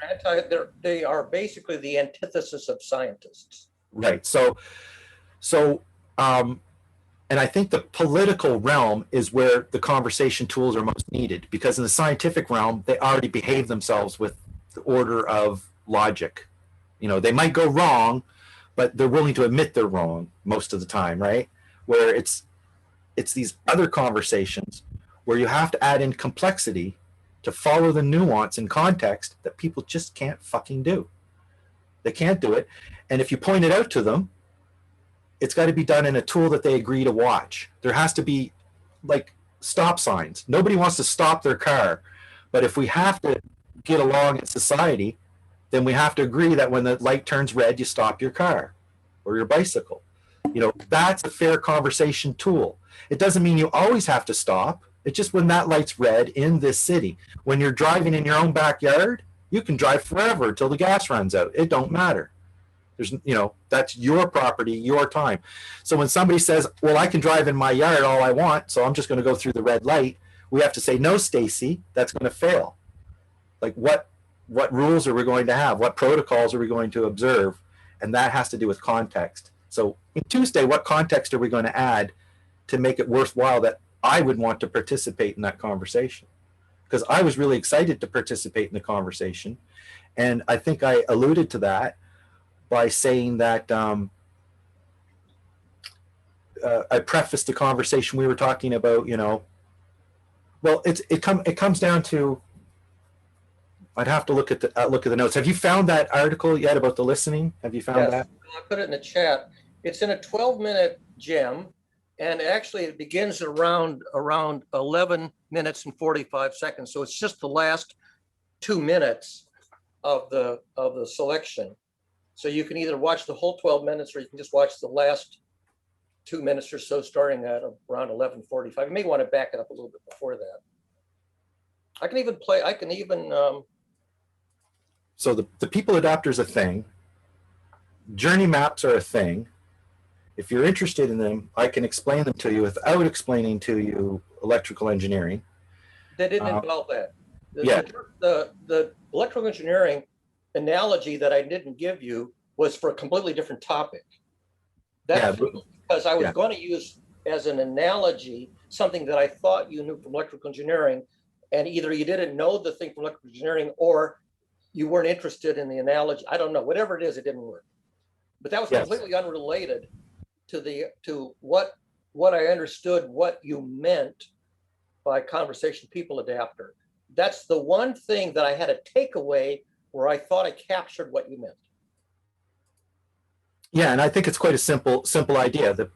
And in trying to explain what the people adapter is people saying, well, that's just common sense, that's common sense. But it's when people start being bullies, arrogant, manipulative, that's when the tool takes on its value. And talking about that is a hard thing to do in a group when, you know, somebody like Heiner comes and says, well, you're just talking negatively. You're talking steelman. I don't want to know what the word steelman means. But those are all pieces to the puzzle in building a navigation tool that can signal when a conversation is being manipulated in ways that you didn't plan on. And some people are not knowledgeable enough to see those fallacies happening. Like there'd be a list of fallacies, like boom, you can't say that, you have no evidence for that. But if it's, as soon as it becomes a human conversation out of the science realm, I think the conversation adapter has to kind of completely morph from, you know, is what they're saying correct, as in how can I console this person from wanting to do something drastic, make drastic decisions because they're emotionally unbalanced right now. And that is not a tool that I should be screwing around with. I'm not able, you know, and if that's the conversation that Doug is having, and I'm talking about conversations in that context or with you, then yeah, I should be shut down. And that's what I thought you were doing, shutting me down, trying to use my hammer to clean glass when really I'm looking for, you know, construction projects. And you're saying, well, you're coming awful close to my glass window, you know, theory of mind, back away with that hammer. So I think that's the tooling, the model, the frameworking. That's all that I'm trying to bring. That cognitive awareness, system thinking, you could say, right? You know, anyway, what are the inputs? What are the outputs? Anyway, if you want to look at that last 2 minutes, it's in the chat. You can use the second one that has a timestamp. It starts at 11:45. Not relevant. Not relevant. Invites me as a guest and as a member. Listen. Listen. Yeah, that was me. It was you. Yeah, it was you. I said, You don't remember though, do you? I don't care what you said. No, I don't think that's bullying either. I did. Why is that bullying? Okay, why is that bullying? That's a good thing. You demanded something of me that I wasn't at 7.5 hours at 2:30 in the morning, I had been listening for what, 7.5 hours? And I have about a 10 or 15 minute maximum listening capacity before I stop listening, because my brain can't process 7.5 hours of oral conversation, oral communication, and stay in sync with it. I can't. Yeah, I didn't know these things about you earlier on, and I don't usually have conversations that long. So the only reason I can think that conversation lasted so long is because we both had so many analogies, and I think I let you go on. Like, you have a lot to say, and I think you know that, and it's nice to be able to have the forum for someone to actually listen to hear what you have to say. So I think at that point in the conversation, it's irrelevant. The point is how can we learn to be productive knowing that that's how you don't do it? What's interesting to me is that 7.5 hour conversation was total waste of time. I mean, it's a total waste of time. I was going to say maybe 98% of the time was nothing came out of it. I got out of it about 2 paragraphs of takeaway. That's what I got out of it. And I don't even know if the takeaway is any good, but I shared it with Sam and with Stacy and with Alex. I said, this is all I got out of it. Out of 7.5 hours, I got out of it 2 paragraphs that I could write down. Do you think that's the way we should have went about that, though? I think in the highlight of in the idea of what Sam's trying to say now, that if we had a different format during the show, then instead of me trying to figure ways that you can use your emotions and learning to add to the journey map and possibly highlight some things that could be put into categories for a people adapter, right? If you understand what I just said, I don't know. But how can we do that in the format so that it's not your responsibility after 7 hours to come up with that information? That would have been the second. You remember that Sam scheduled me to give a talk on emotions and learning in one of the Saturday sessions, and I gave about the first 1/4 of the model, and that's all we could fit in that amount of time. And the next 1/4 of the model would have been the drama theory part. We never got to it because we ran out of time, right? And so this is material that I wrote and presented in the academic culture 20 years ago. This has been in the literature for 20 years. And the people in GCC have seen, the people who came to that Saturday session saw an 18-minute presentation of 1/4 of it. Stacy independently had read the drama theory part just on her own. And then she wrote a medium.com summary interpretation of it. So if you go to Stacy's medium.com, you can see where she took the drama theory part, the part that I never had a chance to present, and on her own just did her own synopsis of it. Yeah. No, that's good. And I like a lot of the ideas. There's no question. When they get down to how do you implement them, then I have a lot of weird questions. But that's the. Well, I found out, for example, that a lot of the theory of emotions and learning works great with cooperating conversation partners. Yes, exactly. I found out that there are people who are not cooperating conversation partners where the method completely doesn't go anywhere. It just doesn't work. Or a Socratic method or anything. Well, but the thing is that I had never, see, because at the Science Museum, people would come in because they were there to learn some science. Right. And so they were cooperating visitors because they had paid whatever it was, $20 or whatever for a ticket of admission, and they were there to learn something. And they came up to the exhibit where we were presenting stuff that they had, walked up to. It turns out, not terribly surprising, that if somebody comes to me at random, they're not necessarily interested in the topic that is on the title of the page. All right, okay. Never heard. In my case, I'm more looking to back away and have a back and forth about what we're looking for.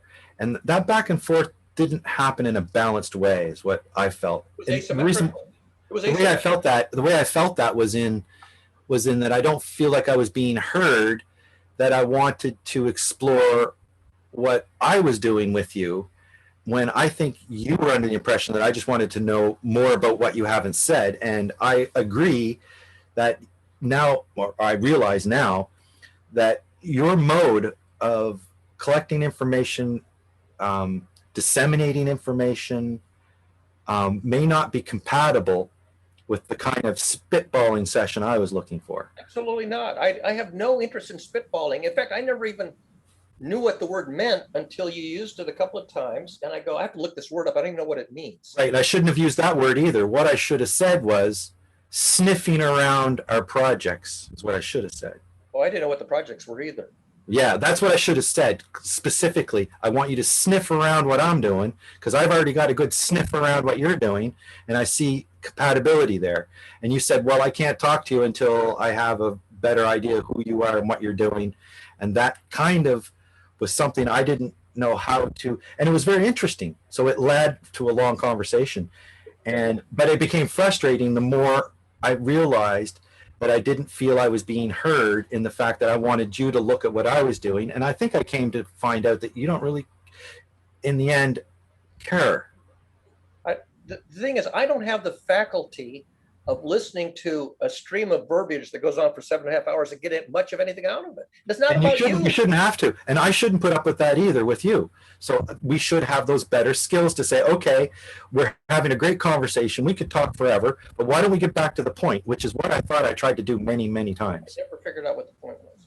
The point was is that I wanted you to sniff around my project. You're talking about. And you're saying what I got back from you was, well, you're not ready for me to sniff around your project. It's not in a digestible format for me. Project. Well, I've presented it a few What times. What I thought your project was to look at this debate between Deepak Chopra and Sam Harris and figure out if any of them are on the mark or if any of them are off the mark. That's what I thought your project was for that day. Interesting. Okay. Well, that tells me quite a bit, because it tells me that I have to be more concrete in my examples, because that was after we got off into another conversation. And I explained to you, my point was about when Deepak and Sam are having a conversation. Okay. Having a debate. Let's just call it a conversation that has a debate format. Okay. It wasn't a debate. Yeah. Well, They weren't there to come to an agreement. They weren't there to find common ground. No, that's not true. That's not true. That's not true. I don't think that's true. I think they're both scientists.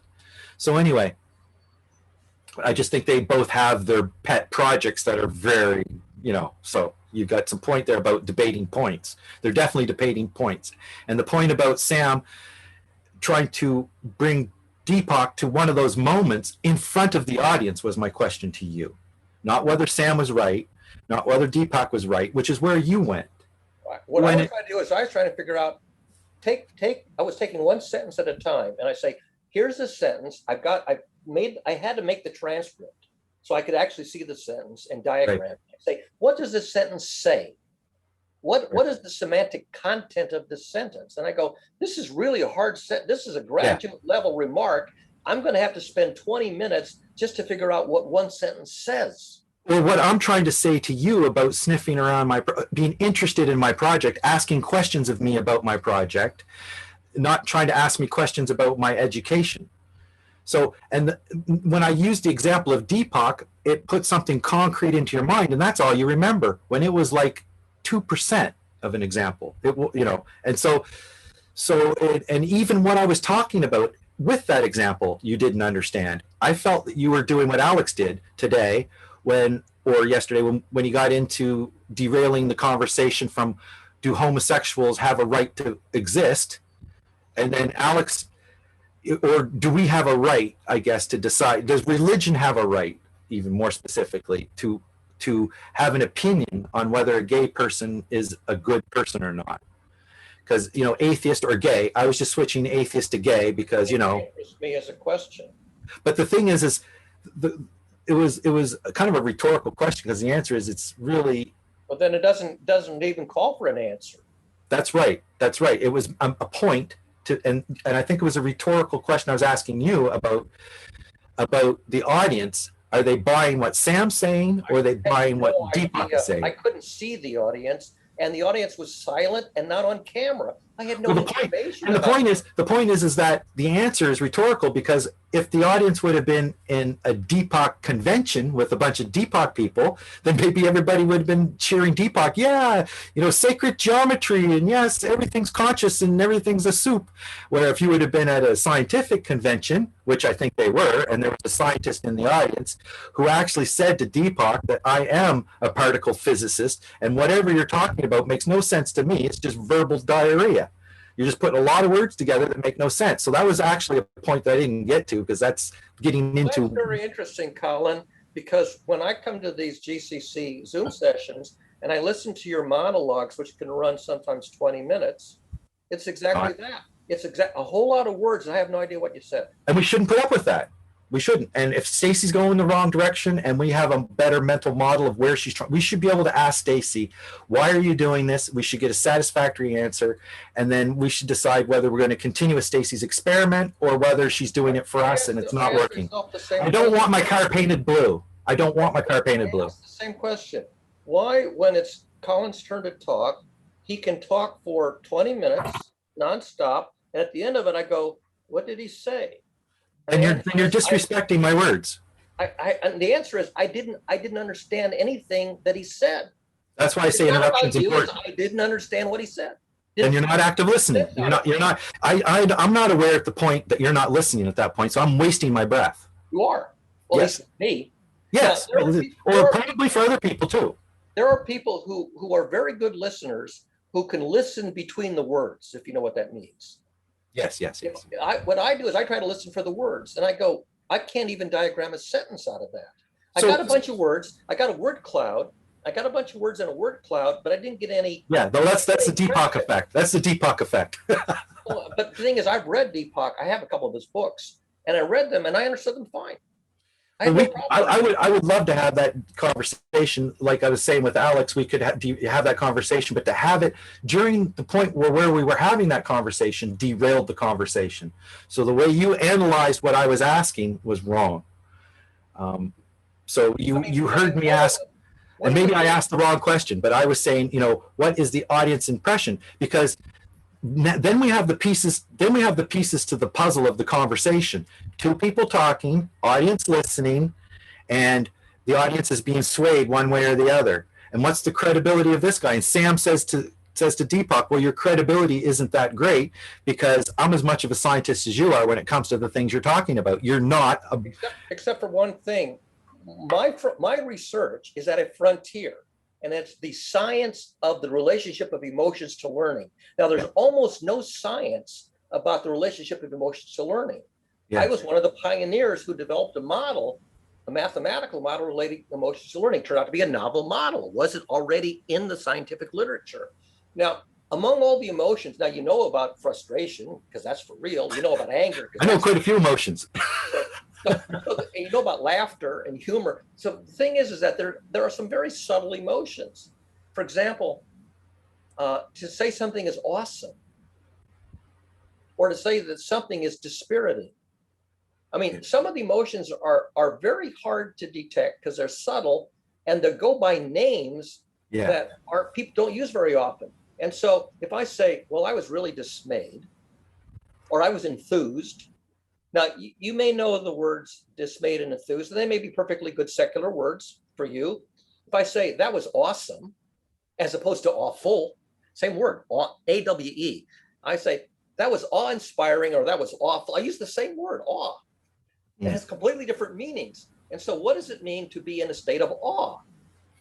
And if you ask some people, they will say the word in English that is awe, A-W-E, in other languages, the word fear. I go, really? Yeah, it's true. Yeah, the history of the word. Fear, and you say, that translates in English as the word awe. I said, well, awe can be awful or awesome. Biblically, awe is terrifying. Yeah, for a lot of people, awe is terrifying. Now, if you're a scientist and you go and you see a phenomenon, let's say you see when I was very young, not very young, I went out on the porch in the July thunderstorm, and a bolt of lightning hit literally right across the street. And I stood there on the front porch. I was not more than half a football field away from where the lightning struck across the street. And I was not afraid. I was found that awesome. Yeah, that was awe too. You don't need the fear, but yeah. Usually, I had no fear of lightning and thunder. For whatever reasons, it didn't frighten me. It didn't spook me. well, maybe you didn't think that there was a deity trying to give you a message and you didn't go run and grab a chicken to sacrifice. I don't remember how old I was.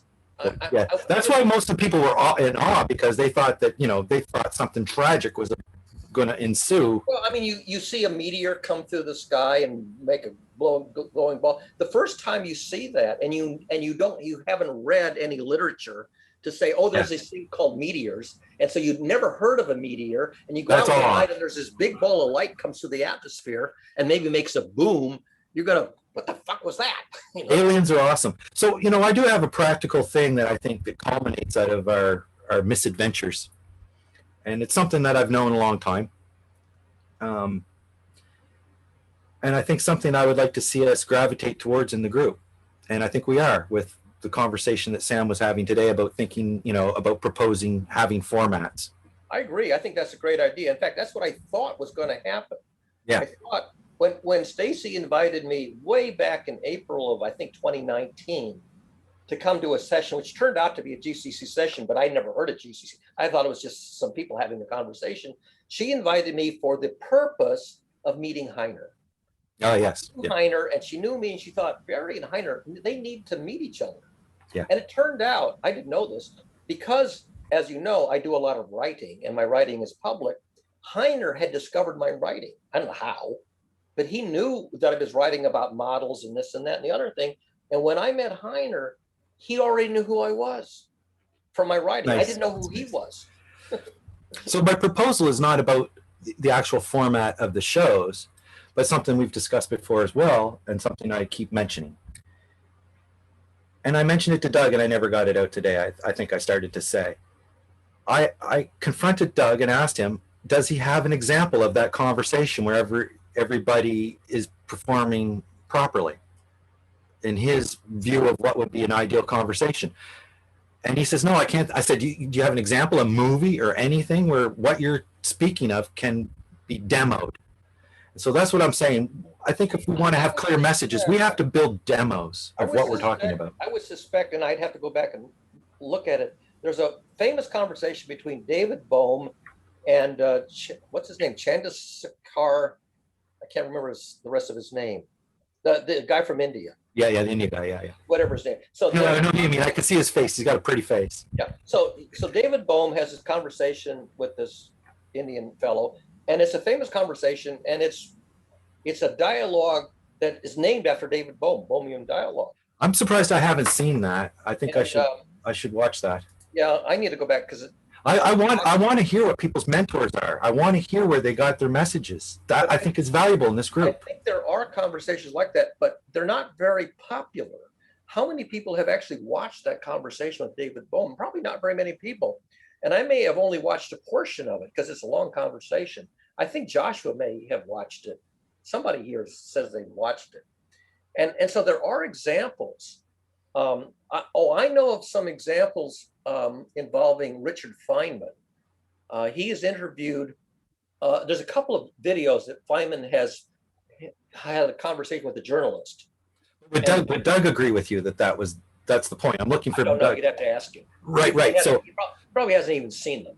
So I think if I want to understand Doug better, would it be a good question? How do I say this? Would it be okay of me to expect for Doug to give me an example of what he's talking about? Maybe. I mean, don't ask me. That's what I think. We should expect each other to be giving examples of what we're talking about. And a lot of my examples are awful because they have to do with manipulation.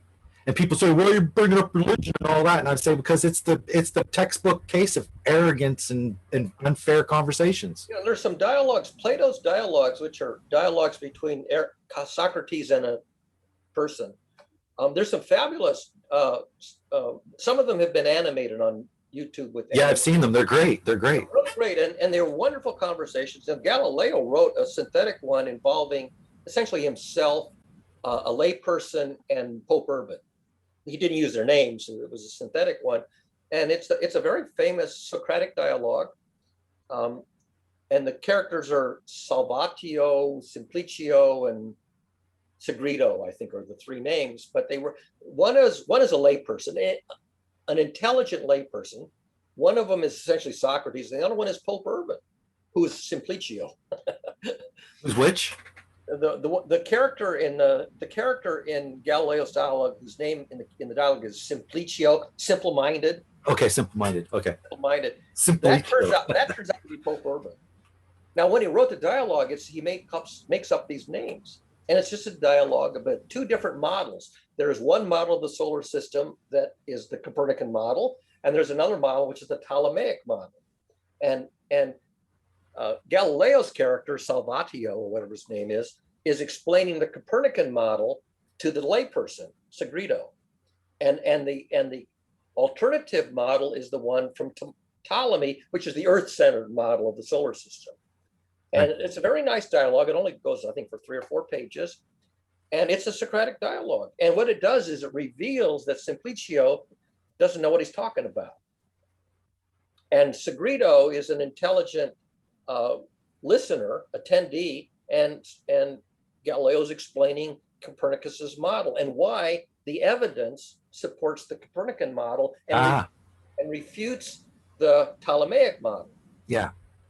It's a wonderful dialogue. And I can see why I can see its purpose too, because you're touching on people's identities. So you have to. Pope Urban took a very dim view of that and quote unquote arrested Galileo and demanded that he retract the story that the question is, does the Earth move? Is it the center of the solar system? And he said, you either retract this claim that the Earth moves around the sun, or we're going to throw you in the prison. So not only having demos of what you're talking about, or pointing to mentors who speak words, like I can point to people who I could just be quiet and let them speak, and I just nod my head at the end, right? That's beautiful. With or without understanding. No, I mean with understanding. I agree with this person, what they're saying in this context. Yeah. So so what if I would have asked you instead of, I want to know more about your learning model, emotions and learning. If I said, I have an idea of a journey, a generic journey that people go through, and emotions play a large part in that, and I haven't really characterized the emotions yet, if they're even relevant in this model that I have, but I suspect they are. And since you've thought about it so much, if you could listen to my story of going through the journey, which would be my demo, right? Then you would see my presentation, and then you could come with me with the happy feet and say, oh, I got lots of ideas that you could use in your mixed up model. Because have you thought about this? So I think that is where we got off to the wrong foot. The question might be, you might not even think that my model is worth putting time into, and that's valuable too. But we actually have to look at the model before we never got there. And it was my failure somehow to direct the conversation that way. And I don't know if it's your blinders with academics, or if it's my patience with listening and giving you all the rope you need, because I felt like I was trying to pull the conversation back, but the real mistake was after a certain point in time, the conversation is lost. Just smile and wave, say, next time when we meet, I would like to talk about such and such. Instead of doing, I think a mistake that I make is try to do a marathon where I'm going to make you listen and you're going to understand, right? If that bullying sense that you have. There's some merit to that. I'm not trying to be a bully, but I'm definitely frustrated at the fact of why I'm not being understood. And I think it's because it's not being clear from the get-go, and we can't track the conversation when it gets off the rails. So I can say, that's a beautiful thing, Barry. I'm very interested in that. Can we talk about that tomorrow?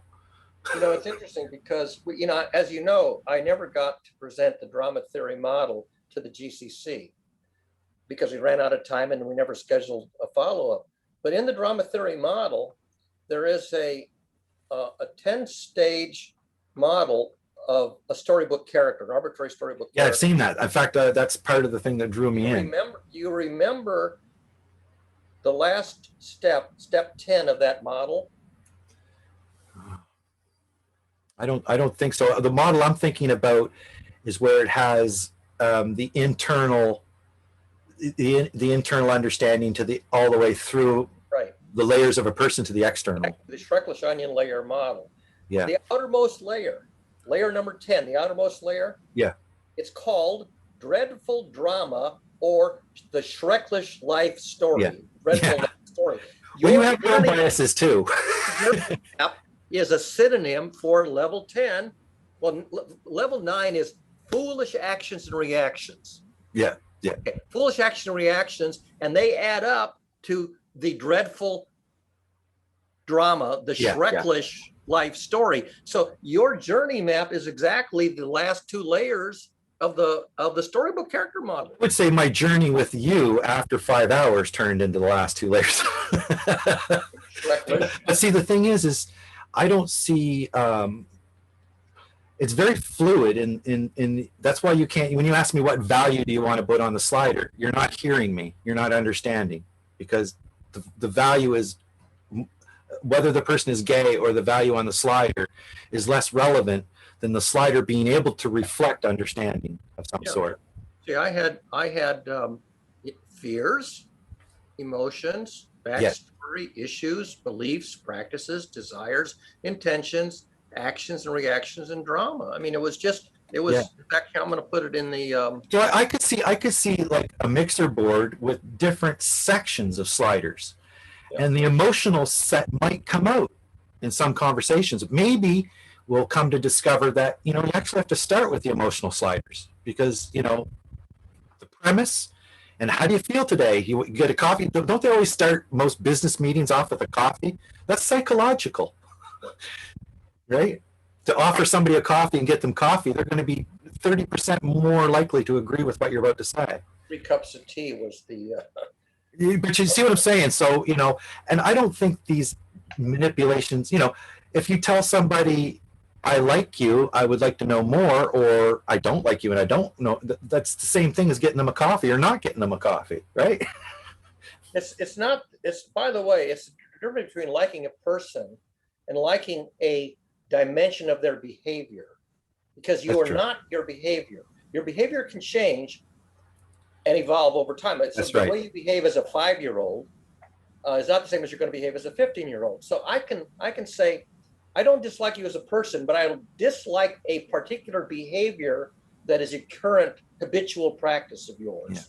Yeah. And if you evolve out of that, I'd like you better. Yeah, that's true. I can stand you better. Yeah, well, and that's the thing, and it comes down to the fact of does a person have a faculty of self-reflection? A lot of people have a lot of trouble. This is the thing that Doug keeps bringing up is, can you recognize when you're projecting? Can you recognize when you're, what's the other word, gaslighting? Can you recognize when you're bullying? Can you recognize when you're manipulating? And a lot of people, Doug's thesis is a lot of people do not realize when they are projecting, gaslighting, bullying, manipulating, whatever, So what are you doing now? Are you designing a fair conversation game? I think you are. So you see how my ideas aren't directly writable in anything academic that somebody wouldn't say, okay, that's just common sense. But okay, easier said than done. How's that? A lot of, when I was in grammar school and maybe middle school, a lot of the content of the curriculum, as I was listening to the teacher present the material and writing down my notes, I go, this is organized common sense. Right. A lot of what I learned in grammar school and middle school was just organized common sense. It was very well organized and very well articulated, very well presented, but it was common sense.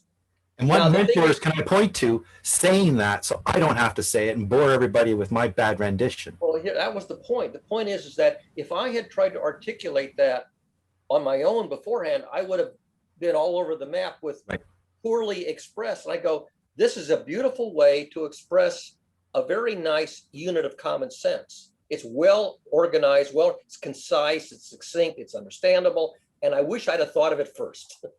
Well, I hope you understand me now, because I feel like I'm being understood. It's And easier to understand you when you speak less and more concisely. That's Well, not for you, yeah. that's for anybody.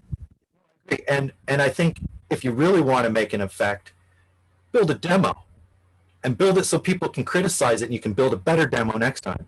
And write it down first. I mean, a well-prepared presentation, like a TED Talk, is rehearsed. It's So let's do that. Let's do that with our section, yours and mine, and maybe Sam. We can vote that this is what we see as clarity for understanding. The very first time I came, back in October, and Kayla said, my two boys are having some difficulties in school and they're getting emotional and blah. And she was explaining this issue that she didn't know quite how to deal with. And I said, I don't know if this will help, Kayla. I didn't know who she was. I mean, I've never seen her before. I said, I don't know if this will help, but there is a nice little model of the role of emotions in learning. I can share it with you and maybe it'll be helpful. And I spent, I think, 15 minutes on just the very first part of it. And that was the time that you came, that 2 days later, I think it was. Yeah, no, it was good. And said, is that published someplace? And I said, yeah, here it is. Yeah. Here's exactly, because I put up 2 or 3 slides off of that page. And so I knew that no sooner had I presented this little brief synopsis, this 15-minute synopsis for Kayla's benefit, because you didn't even have a camera on and you were HCK. So I didn't even know who you were, didn't even know your real name. And you came to, I think maybe a day later or whatever that night and says, where can I find that stuff you just showed to Kayla? Yeah. If you have any questions, ask good questions. That was my total familiarity with you. Yeah, no, I totally failed in being clear when I thought I was being clear. And I learned that before you get past the 30-minute mark, you should have clarity. And if you don't, then maybe wait and try again next time. I mean, I knew that when I got to about 15 minutes of that material with Kayla and the others, I knew that I dare not go any deeper. Yeah.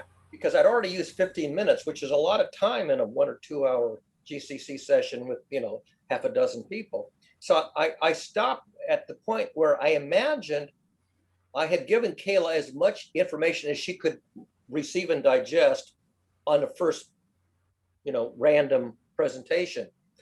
And I knew that if anybody thought there was merit to this stuff, they would say, can we schedule a time to go to the next level of depth? Right. And I think you were waiting for that. And so didn't happen until March. I'm not going to take all the blame for not being able to communicate to you what I wanted, because I do think some of it was what you were assuming that I needed. I drew an incorrect assumption that you were interested in that material when you came back a week later. Well, and I think I can state even more clearly now that I think the material you have is interesting. I have some criticisms where it's to be implemented, as did Sam. That's a difference, again, between the lab and the real world, right? And I think within a certain closed system, it could be beautiful. And I think my system within a certain closed system could be beautiful. I don't think my system's going to work without consent, right? And that means that both people who come to the debate agree not to shoot the other person with a pistol. That's one of them. There were only 2 places where I implemented it. One was an online learning community where that was an express part of the mission statement and the vision statement and the social contract of the learning community. And I introduced that practice, that was reducing it to practice in an online learning community. This is back in the early 90s when we didn't have video, it was just chat. And then at the Science Museum, where I was doing volunteer work, that's the other venue. So 2 venues where I was trying to reduce this to practice, but they were both scientific learning communities, one online, one in face-to-face. I hadn't tried it too many other places, except occasionally I was invited to give a guest lecture. A colleague of mine who was teaching a class and whatever would say, Barry, can you come to my class on a certain day and give a guest lecture? And that's one of the things I would give guest lectures on. But that was already a class that the professor said my class would be interested in hearing this model. Yes. So there was already a sense of consent that this is an interested audience. Yes, that's a beautiful thing.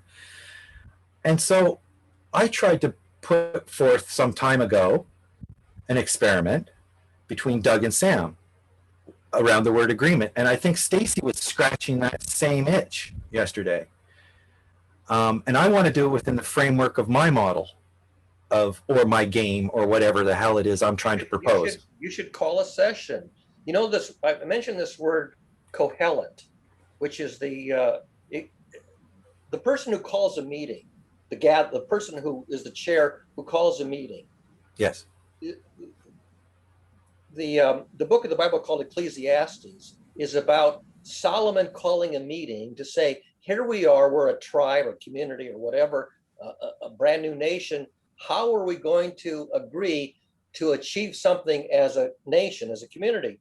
And so the Hebrew word for the person who calls the meeting is kohelet. That's just the word for the chairman who calls the meeting. And so in Hebrew, the name of the book is Kohelet because it's the first word. And when they translated it to Greek, they called it Ecclesiastes, which just means a gathering, a meeting. So all it was is that let's have a meeting, and I'm going to call this meeting and chair it. And here's the topic. And the topic is, what can we agree on to do together? Now that's Ecclesiastes. But there wasn't trust.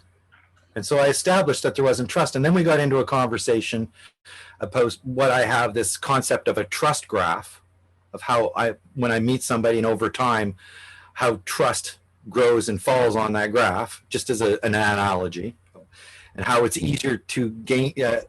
It's a lot harder to gain back trust after you've lost it than it is to gain it the first time around, right? You give people a lot more benefit of the doubt. It's a lot harder for us the second time around. And guess what I've written an article about. What's that? Trust? This is from January of 2017. It's about a page. Yeah. And it's Personal called trust, yeah. Building and Managing Trust Networks. This is something that I thought about, like you've been thinking about. Yeah. Unlike you, I wrote it down, put it up on my blog. There it is. You can read, if you want to know, what does Barry Court think about building and managing trust networks? It's not even a page. It's like half a Well, page. I assumed there was trust. And in fact, I was insulted, actually. Now well, for the record, I'm insulted by the fact that Sam and Doug didn't want to give me any time. In fact, it makes me think whether they give me any merit or credit at all. Well, you have to ask yourself, how did you lose that level of respect or consideration? And I will tell you, if you don't want to hear it, I'll tell you what I think is the main reason. Main reason is, in a word, tergiversation. You can talk. You have an amazing faculty of being able to talk at great length. But then I say, what's the content? Yeah. And I summarize, and the answer is, I cannot write a concise summary of what you said. Because it's complicated. No, it's not complicated. It's actually complicated to hold all those different frames in place when it's common sense to have people not going off thinking their own analogies. Well, the problem I have is that in order How do you to control the narrative of something that's obvious? you can do the opposite of controlling. You can disrupt the narrative by speaking without saying anything. Well, you that's have true. an amazing ability to do that. I'll give you credit. You have this ability to talk, and at the end of the day, I go, what did Colin say? And the answer is, I didn't get anything out of it. Well, I take offense to that too, because Well, you're not the only person who can do that. Politicians can do that very, very well. The thing is if at any one point you're missing the analogy that's in my head, you've lost it. As a teacher, if I'm in the front of the room and I'm talking about circles and all of a sudden you don't know what a fucking circle is, I expect you to stop and say, what do you mean circle? I mean the thing that's round, not the square thing. What do you mean square? I'll tell you a funny story. So the point is that that in building a demo, okay, you get to point at things and then people can say, like when you have a presentation, right? I bet you if you gave your presentation without a graphic or a screen share or whatever, it would be very difficult. I'm trying to achieve that, and the only person I'm communicating to is myself. I'll tell you a funny story, and you'll appreciate the story. I was in one of these Bell Labs workshops on communication, that is what you're talking about. And the exercise was they were going to give one person a piece of paper with something on it. And then that person was going to describe what's on the paper and everybody else, without looking at them, was going to draw a replica of what's on the paper. So it turned out what was on the paper was a bunch of geometric figures. There was a circle, there was a square, there was a parallelogram, there was a rectangle, there was a rhombus. So I'm standing behind a screen and I say, there's a piece of paper with 6 geometric figures. In the upper left is a circle. The upper right is a horizontal rectangle. Below that is a isosceles triangle. To the left of that is a parallelogram. Below that's a rhombus. Turned out most of the people didn't know what those words meant. They didn't know what was a trapezoid, what was a rhombus. I gave the exact word, dictionary word, that named the exact shape and told them where on the page it was. And it turned out they didn't know what half those words meant. Yeah, True story. True story. And that's an example of a demonstration that needs to be honed a little bit. Like maybe just a circle and a square will do that conversation. But the diagram actually had those different shapes. Yeah. And so I thought that's not knowing your audience. That's what that problem is. And this is the point. This is the point. Do I know my audience? Have I prepared for my audience? One of the things that I know, and this is pretty obvious, if I'm talking about something that I learned or developed at the graduate level in systems thinking at Stanford, chances are a general audience is going to be nowhere near that level. So the question is, how can I explain it to a general audience? The answer is, I really don't know. Well, Feynman does that. Feynman did that really well, I figure, in his demonstration of explaining the why. He's got this really nice video. I think it's called "It's Fun to Imagine," and look for the one out there that has remastered audio because the audio is way better. They did a good job. So "Fun to Imagine," remastered, or new audio.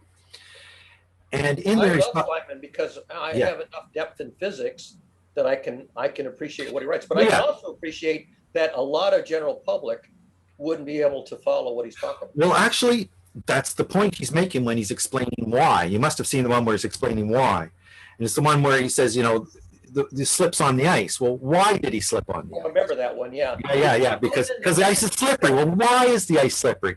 Well, it's a strange thing that ice is actually one of the only solid things that when compressed upon liquefies, becomes slippery. He says most things, when you press on them, they have the opposite effect. So, and then he goes on, but then they get on to the idea of magnets. And he says, well, why do magnets repel? He says, well, I can't explain it to you in anything more that you can relate to that would make any understanding for you. So I just have to say, because they do. Just have faith. Well, no, I can explain to you, but if you don't understand, I'm going to stop now. Instead of going on for 8 hours with Barry where he can't understand anymore because he's past his limit, or I don't have the right manipulatives to actually, I'm shooting myself in the foot by trying to explain too much, right? Without clarity. And I've already lost some people because they're already thinking about something else and the dog barked and it's like, I thought your education in electrical engineering was sufficiently comparable to mine that we've on the same wavelength. Turned out I was wrong about that. My education in electrical engineering must have been much more theoretical than yours. I don't know. Well, I don't know. All I know is that when I tried to use a piece of a theory from electrical engineering, it didn't land. No, I don't think it didn't land. I think I got it. What I felt you were going to. First of all, you went through a large Socratic exercise of trying to evoke from me the word observe. Big deal. And I said sensor. I said control system. I said close. I said everything in a control system except for the word observe, because observe is the classical word used in systems theory, right? To explain. So you weren't satisfied until you got that word. I found that a bit of his pet peeve, but it was also kind of cute at the same time. But the fact was, and then you went on with that same style to explain how electromagnetism is a dual wave, right? And how it creates a field, right? It has a field of charge. It's a wave, right? It's a field. So you have these things at play, and you were trying to bring upon the idea of this field.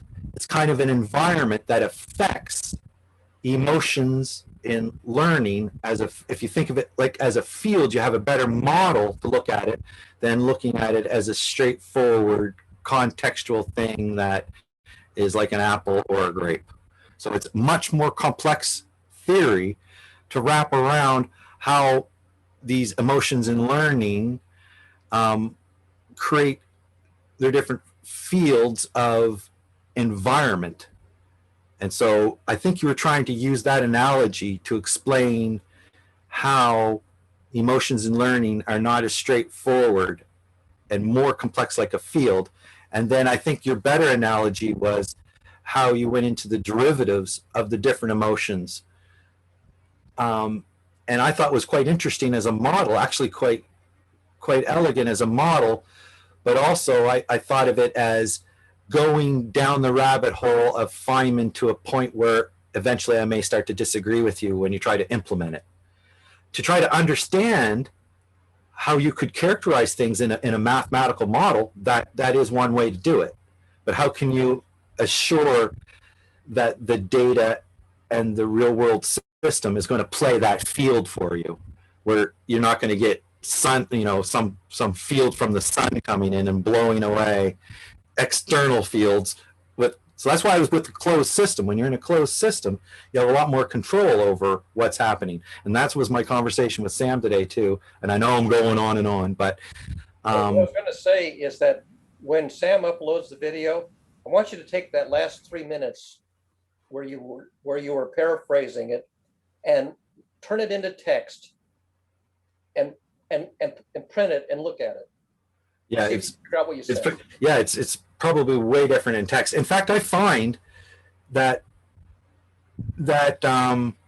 when I am talking, I'm more in the intuitive mode, and when I'm writing, I'm more in the thinking mode. Yeah, and that's why I wish you would spend more time writing. Yeah, well, the point is that that's not the way the world works. We have to be able to collaborate in words and use our writing as memory of those words. And also, if you're going to do a model and the model is inherently mathematical, you're going to have to bite the bullet and write it down in mathematical terminology, which I will admit that maybe 5% of the population, if you're lucky, can look at a mathematical expression and understand what it says.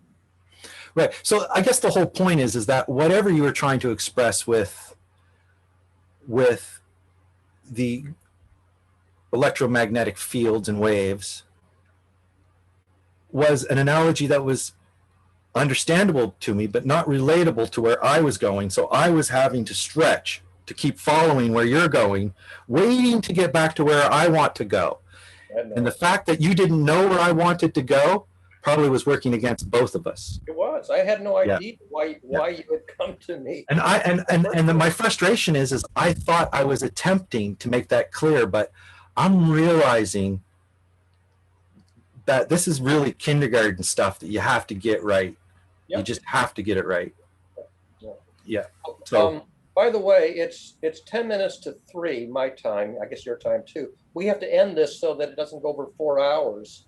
Otherwise, Sam is not going to be able to. Actually, that's not true. You know what? I've got examples of several videos that are over 4 hours that have transcripts. So that I'm not sure that that's an actual truism. What Sam did before is he stopped and restarted the video. No, I've got examples of videos out there that are over 4 hours. In fact, I circled one and I circled one in the unblocking thread. That's why I circled it. Maybe if you have a premium account. But the last one I put up, which was only January, that was over 4 hours, didn't have any transcript because I have basically a free account. Anyway, but in any event, it's almost 3 o'clock, and I had breakfast 6 hours ago. But I think it was a good conversation. I think we can sustain each other's interest, which is something. Don't forget to save the chat, because I'm interested in following along with some of the great gifts that we have for each other and the group. And look, if there's something that I have some academic depth in and you don't want to learn it, just say, I don't want to learn this from you. It's okay. I'm not going to take it. But maybe you could ask the people, how far do you want to get into this? Because you have such depth. Who knows what they might be missing if you don't ask them. Right? I mean, the other day, Stacy says, can you spend 15 minutes and explain the first part of emotions and learning to me? And I know that Stacy doesn't have calculus, but that's okay. So I would explain it to her without using the calculus, Right. up to the point where I had communicated as much content as she could absorb, and then maybe she'll come back in a month and say, all right, I'm ready for the next course of the meal. Yeah. If you can't explain electricity and forces in electrical terms of electrons, then you're going to have a hard time explaining magnets and elastics. And he says, and if I told you that about an elastic, I'd be lying to you. So, because it works in a different way, but it's still electrical forces, and it comes down to, you know, so yeah, there's so much depth that we can put into stuff. And I'm really looking forward to what Sam is bringing with the idea of changing the format. So maybe we can start to deep dive, like Heiner's saying. Well, not deep dive, that's the wrong word. Mini dive, and have questions, and think of 3 or 4 different formats. And I want a new word for debate, because I want to have conversations where people don't agree with each other.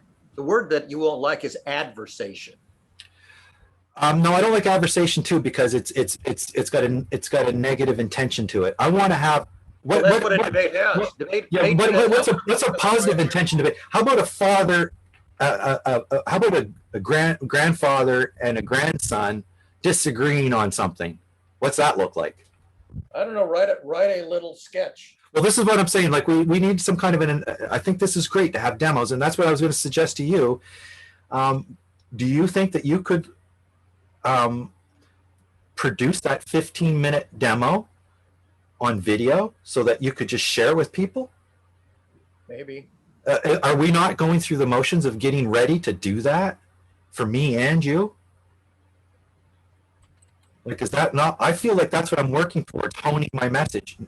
I don't want disparagement, but I do want criticism. And disparagement if it's necessary, you know, you're going the wrong way. I asked Doug last time, I said, I don't know, maybe me trying to outline the fair elements and manipulations of conversation is actually going the wrong way on the judgment train, right? Am I going the wrong way on the judgment train? I just put into the chat a piece I wrote back in 7, 8 years ago, which is exactly what you're talking about, the grandfather and the grandson. This is actually father and son, but doesn't matter. Yeah. And it's exactly what you're talking about. Anyway, and I really appreciate story first. And facts to back it up. And I really appreciate the work that Bebe does, Debbie, and her pursuit of story. And she's a very good listener. So I think she's someone that can bring power to this dynamic of the group. So I think if we can learn to listen and understand each other better, and that comes down to Sam's point of how do we learn to agree better, which comes down to the demo that I want to do with Doug and Sam. How do we decide what the word agree actually means? And use my 3 maps that I have to go through it. That was the problem. They didn't trust me to be part of the conversation because they didn't need me to be part of the conversation. Just like Stacy yesterday, we didn't need Stacy to hold that meeting, did we? If we were looking at coming to agreements, we didn't need Stacy to do that. Stacy had to have an ulterior motive that was more meaningful for me to participate. So I was allowing Stacy to build out her demonstration without showing me ahead of time, right?